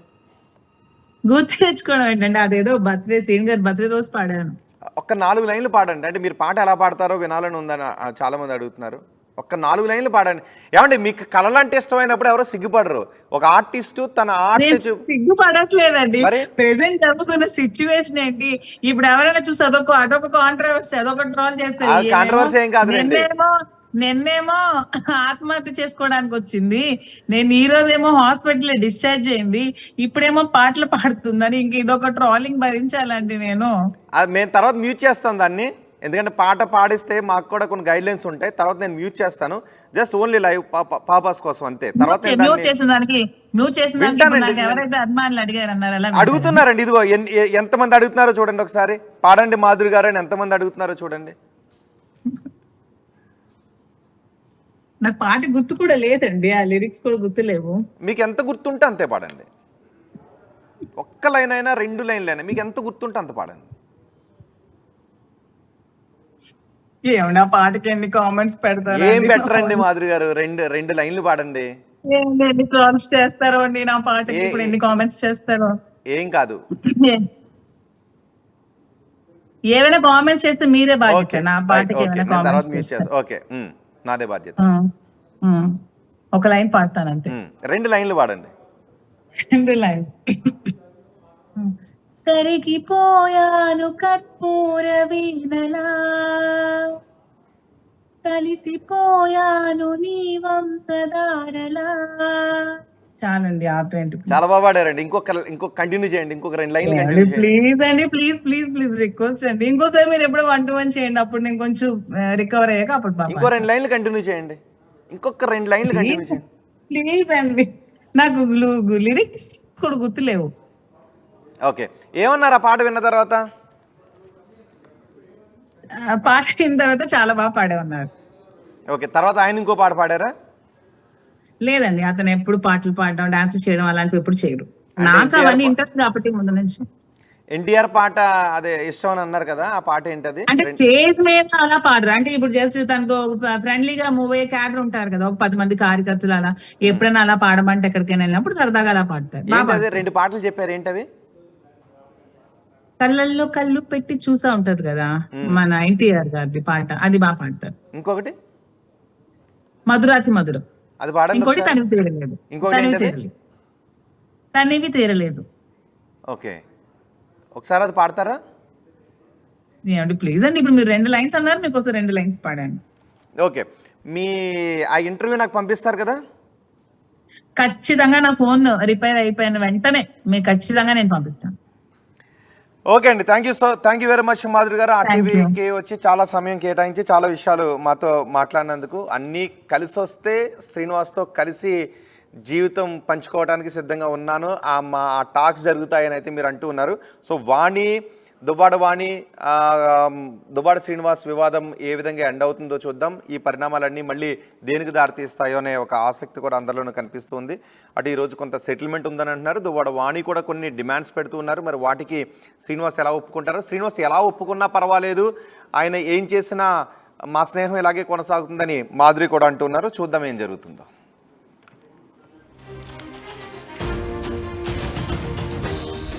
మరిన్ని వీడియోస్ కోసం ఛానల్ ని సబ్స్క్రైబ్ చేయండి. లేటెస్ట్ అప్డేట్స్ కోసం వాట్సాప్ ఛానల్ ని ఫాలో చేయండి.